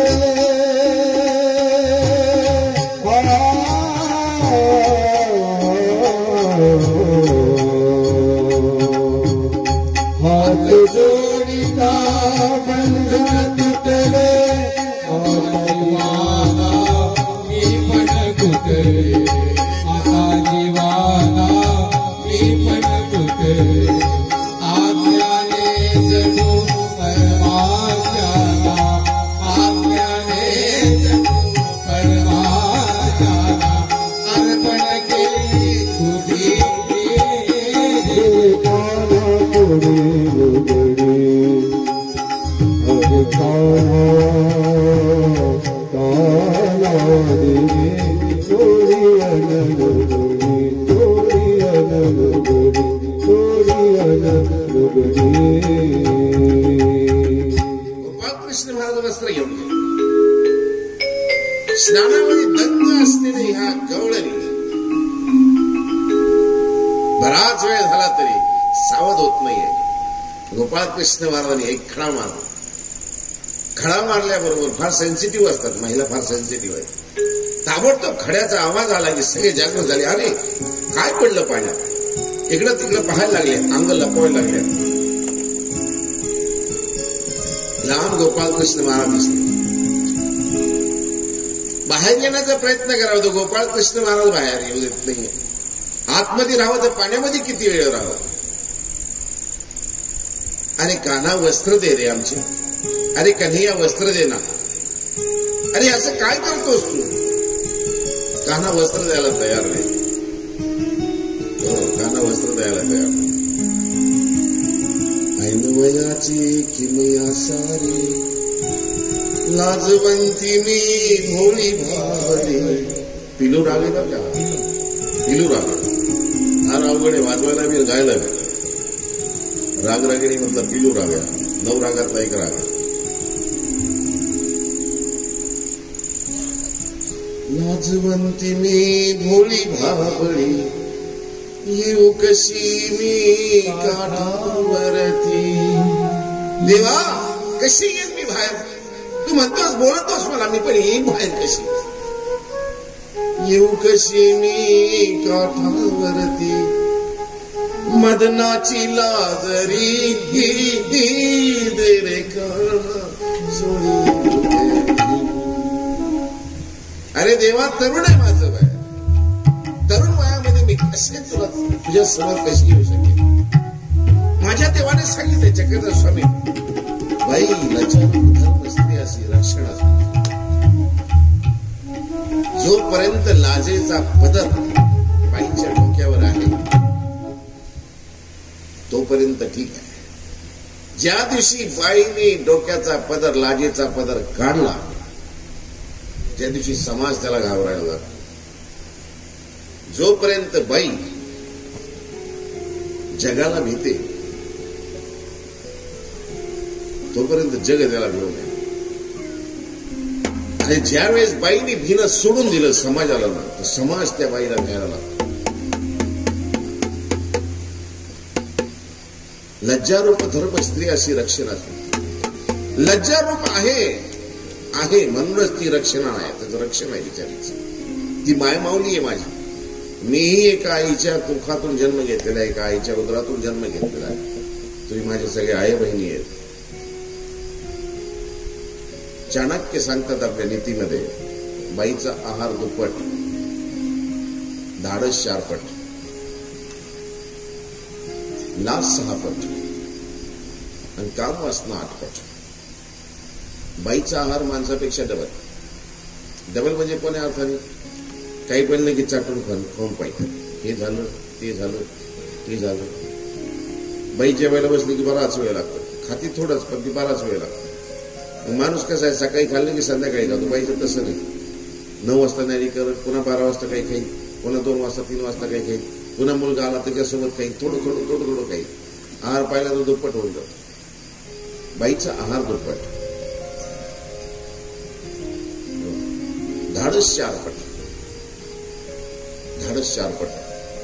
माणूस बाहेरना माणूस कमवतो, फार चांगली गोष्ट आहे. कधी देणं घेणं झालं माणसाला, देणं घेणं झाल्यानंतर माणूस बाहेर कसं, त्याला कोणी येतं धरतं, त्याला काही काढ पैसे, व्याज सगळे इतके झाले. त्यामुळे तो थांबा तर आता जरा मी काही कापूस निघाल्यावर देतो, सोयाबीन निघाल्यावर देतो, पुन्हा त्याच्यापासून सुटतो, पुन्हा दुसरा एखादा धरतो, एक चल काढ पैसे देतो, तुम्हाला उसावर पैसे देतो. पैसे देणं होत नाही. एक दिवस पैशाचा जो रास आहे, ढीग आहे, ते वाढत वाढत जातो. माणूस भ्यायला लागतो, घराच्या बाहेर निघायला भ्यायला लागतो. तो कर्जदार घाबरलेला तो माणूस घरामध्ये लपून बसतो. सकाळी सकाळी उठायच्या अगोदर लोक येतात, आहे का घरी होतो, बोलवलं बाहेर की त्याला काहीतरी वर खाली बोलणार, शिवाय देणार. मग माणूस घाबरतो आणि घाबरल्यानंतर घरामध्ये लपून बसतो. मग बाई विचारते, कशाला हो तुम्ही घरामध्ये 8 दिवस झाले, तुम्ही घरातून 4 दिवस झाले, घरातून बाहेर जात नाही, काय कारण आहे? मग नवरा सांगतो, बाई मला देणं घेणं खूप झालेलं आहे, लोक माझ्या जीवावर उठले, माझ्या मुळावर उठले. बाई म्हणते, असं लोक तुमच्या मुळावर उठले, तुमच्या जीवावर उठले? अहो काय भेटा, आपल्याजवळ आले की आपण एकेकाचे एक एक पैसा देऊ, तुम्ही भेऊ नका. अरे भेऊ नको कसं बाई, बाहेर जर निघालो तर ते मला मारतील, मला शिवाय देतील. अहो तुम्ही काय भेटा, अरे मी आहे ना. अगं तू काय करशील, अरे येऊ द्या कोण येतं ते, चला बाहेर या, पलंगाच्या खाली काय लावले, बाहेर निघा पलंगाच्या, वर बसा पलंगावर. बाई वर पलंगाच्या वर बसवते, पाणी पाजते, जेव भुकेला असेल तर भूक जीव घालते, बसायचं. अरे कोणी आलं तर माणूस घाबरतो, पाय बरं कोणी आलं तर, अरे येऊ द्या हो. थोड्या वेळाने एखादा माणूस येतो, आहे का होतो, कोण रे तू, लगेच कमराला पदर खोसते, कोण रे तू, काय पाहिजे तुला? नाही ते तुमचा नवरा, हा आहे आतमध्ये, काय करायचं तुला? नाही तर आमचे पैसे घेते. मग देऊ ना, मग देऊ ना तुझे पैसे, का पळून चाललो काय? खबरदार तर नाही नावर हात लावशील का, दाखवते मग तुला, दाखवू का तुला हिसका, तू पाहिलंच नाही अजून. बाईचं ते रूप पाहिलं की देणारा माणूस पैसे दिलेला मागच्या मागे पळून जातो. सत्य आहे की नाही? सगळ्यांच्या अनुभवात कुठं ना कुठे येतो. माणसापेक्षा बाईचं धाडस जे आहे ना, ते 4 पट आहे, चौपट आहे. लाज 6 पट आहे, 6 पट लाज असते. बाई कधी चालताना पहा, कधी कशी लपून छपून सगळे वांग सगळे झाकून असते. 6 पट माणसापेक्षा. माणूस तरी कसा तरी चालेल, कुठं फाटकच घालील, काय घालील, बाई कधीच नाही. फाटलेलं असेल तर त्या ठिकाणी 3 वेळा त्याला लपवेल, फाटकी चोळी घालल, पण कधी दिसू देणार नाही. फाटकच बदल असेल पण कधी कोणाच्या लक्षात येणार नाही. बिलकुल चोपून सापून व्यवस्थितच राहणार. लाज आहे ती, तिची बी लाज आहे, तिच्या घराची बी लाज आहे, तिच्या नवऱ्याची बी लाज आहे, त्याच्या कुणाची बी लाज आहे. हो, ती 6 पट आपली लाज समजत असते त्याला. येऊ कशी नाही काठावरती मदनाची लाजरी, देवा कशी काठावर येणार रे मी? तरुण वय आहे माझं, तरुण दशेचं वय आहे, तरुण दशा आहे माझी, मी काठावर येऊ शकत नाही. तूच दिली ती यौवन कांती, कसे तूच दिली ती यौवन कांती. हो देवा, ही जी कांती आहे ना, हे जे सौंदर्य आहे ना, तुझंच तर दिलेलं आहे, तूच तर दिलेलं आहे.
दुपारी करावं येत रात्री करावं तर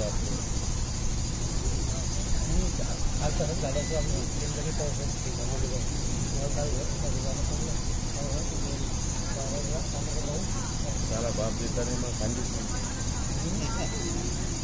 बाप देताना मग खांदीच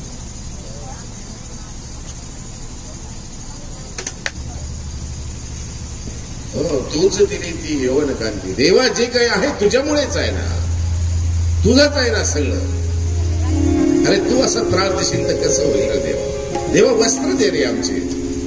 देव म्हणाल नाही तसं नाही, वस्त्र तर देणारच तुम्हाला, परंतु आज तुम्हाला कळायला पाहिजे तुम्ही माझ्या आहात, माझ्या आई आहात, बहिणी आहात, मावशी आहात.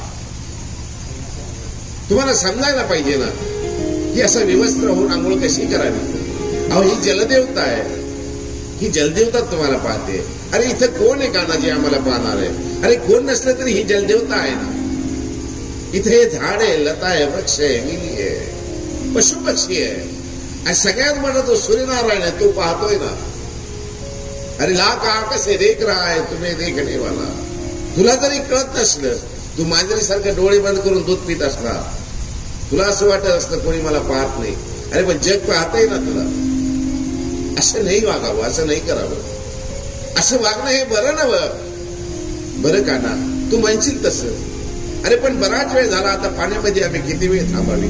अरे वस्त्र दे रे आमचं. हो वस्त्र दे. दिले गोपाळकृष्ण महाराजांनी वस्त्र त्यांची अंगावर फेकून दिले. वस्त्र फेकल्यानंतर त्यांनी देवाला हात जोडले आणि देवाला म्हणाले, काय म्हणाले देवाला. हात जोडिता बंधन तुटले,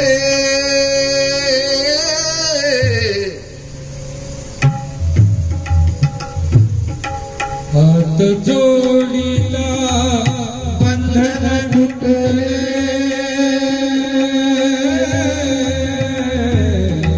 आता जीवाला मी पण फुटले, आता जीवाला मी पण फुटले, आत्म्याने जणू परमात्म्याला, आत्म्याने जणू परमात्म्याला अर्पण केली कुडी,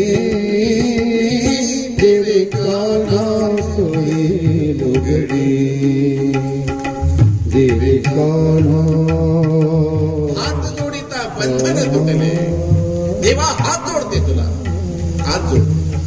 बंधन तुटले, सगळे बंधन तुटून गेलेले आहेत. आता बंधन तुझ्याशी आहे.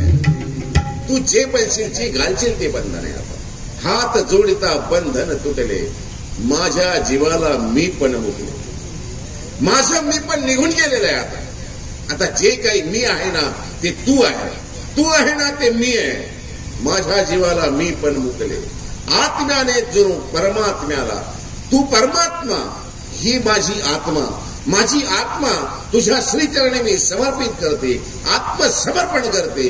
तुझीच होते, तुझीच मी होते, तुझीच आहे. आत्म्याने जणू परमात्म्याला अर्पण केली कुडी. कुडी म्हणजे शरीर, देह, तन. हे शरीर मी, माझं मन, माझं तन, मन, धन, बुद्धी ह्या सर्वस्वी तुला समर्पित करते. देवा तुझं आहे, तुलाच अर्पण. एवढं म्हणण्यासाठी फार मोठं धाडस लागतं. ही सकाळी देवाची की देव देईल ते माझे. आपण कधी म्हणतो का हे सगळं माझं माझं माझं म्हणतो. काय म्हणतो आपण. धर्माचं माझं म्हणत पण सारं नाशिवंत. सगळं माझं माझं म्हणतो. गाडी माझी, घोडा माझा, जमीन माझं, हे माझं, ते माझं, ते माझं. धर्माचं माझं म्हणत पण सारं नाशिवंत. धर्माचं माझं म्हणत पण सारं नाशिवंत. करोनी करोनी करोनी भाविचार, करोनी करोनी करोनी भाविचार. आपलं हेच काय. सगळं माझं माझं म्हणतो, पण आपलं आहेच काय? अरे जे काय आहे ते सगळं देवाचं आहे. आणि आज आत्म्याने निग्रह केलाय की आत्म्याने परमात्म्याला अर्पण केली कोणी. शरीर नाही, तन मन धन बुद्धी सर्व समर्पित. तमेव शरणम गच्छ सर्व भावेन भारत. ज्यावेळेस अर्जुन म्हणाला ना, देवा आता तुला त्वमेव शरणम गच्छ, तुला मी सर्वस्वी आता शरण आलेलो आहे. शरणागताची भाषा वेगळी असते, शरण आलेला वेगळं असतं. एकदा शरण आलं ना की माणूस पुन्हा कधी म्हणत नाही असं का, असं कधीच विचारत नाही. आपण कसे असतो, ज्यावेळेस ताप आला की देवा तू माझा मायबाप, आणि एकदा ताप निघून गेला की आपण देवालाच म्हणतो देवा मी तुझा बाप. अशी आपली अवस्था असते. जोपर्यंत आपल्याला गरज आहे ना तोपर्यंत म्हणतो साहेब तुम्ही म्हणताल तसं. आणि एकदा आपलं काम निघालं की चल रे तुला कोण ओळखतो, तुझ्यासारखे छप्पन पाहिजे. ही शरणागताची भावना नव्हे, ही स्वार्थी भावना आहे. शरणागत म्हणजे तोच की ज्याने सर्वस्व आपलं जीवन समर्पित केलेलं आहे, तरी पुन्हा कधी विचारलं नाही असं का, जो कधीच विचारत नाही. देवा तू सांगितले ना तुझ्यासाठी अंतिम. गोपाळकृष्ण महाराजांनी सांगितलं ना, उचल शस्त्र उचललं, मार बाण मारली, मग तो आजा आहे पंजा आहे नातू आहे गुरु आहे कुलगुरु आहे काहीच पाहिलं नाही त्याने. ही शरणागताची भाषा. ज्यावेळेस केव्हा झालं हे, ज्यावेळेस गीता निरूपण केली तमेव शरणम गच्छ. अर्जुनाने एक ग्वाही दिली की देवा आता मी तुला शरण आलेलो, आता तू म्हणशील तसं. ही शरणागत असते. अर्पण केली ही कुणी, मी माझे अर्पण सर्वस्व तुला अर्पण केलेलं आहे. तसं आपण त्या देवाला जर सर्वस्व अर्पण केलं तर देव नक्कीच आपलं रक्षण करेल. गोविंद दामोदर गोपाल माधवा, गोविंद दामोदर गोपाल माधवा, गोविंद दामोदर गोपाल माधवा. हे केशवा हे केशवा हे केशवा हे माधवा, केशवा हे केशवा हे केशवा हे माधवा, हे केशवा हे केशवा हे केशवा हे माधवा, केशवा हे केशवा हे केशवा हे माधवा. गोविंद दामोदर गोपाल माधवा, गोविंद दामोदर गोपाल माधवा, गोविंद दामोदर गोपाल माधवा. गोपाल कृष्ण भगवान की जय, आज के आनंद की जय.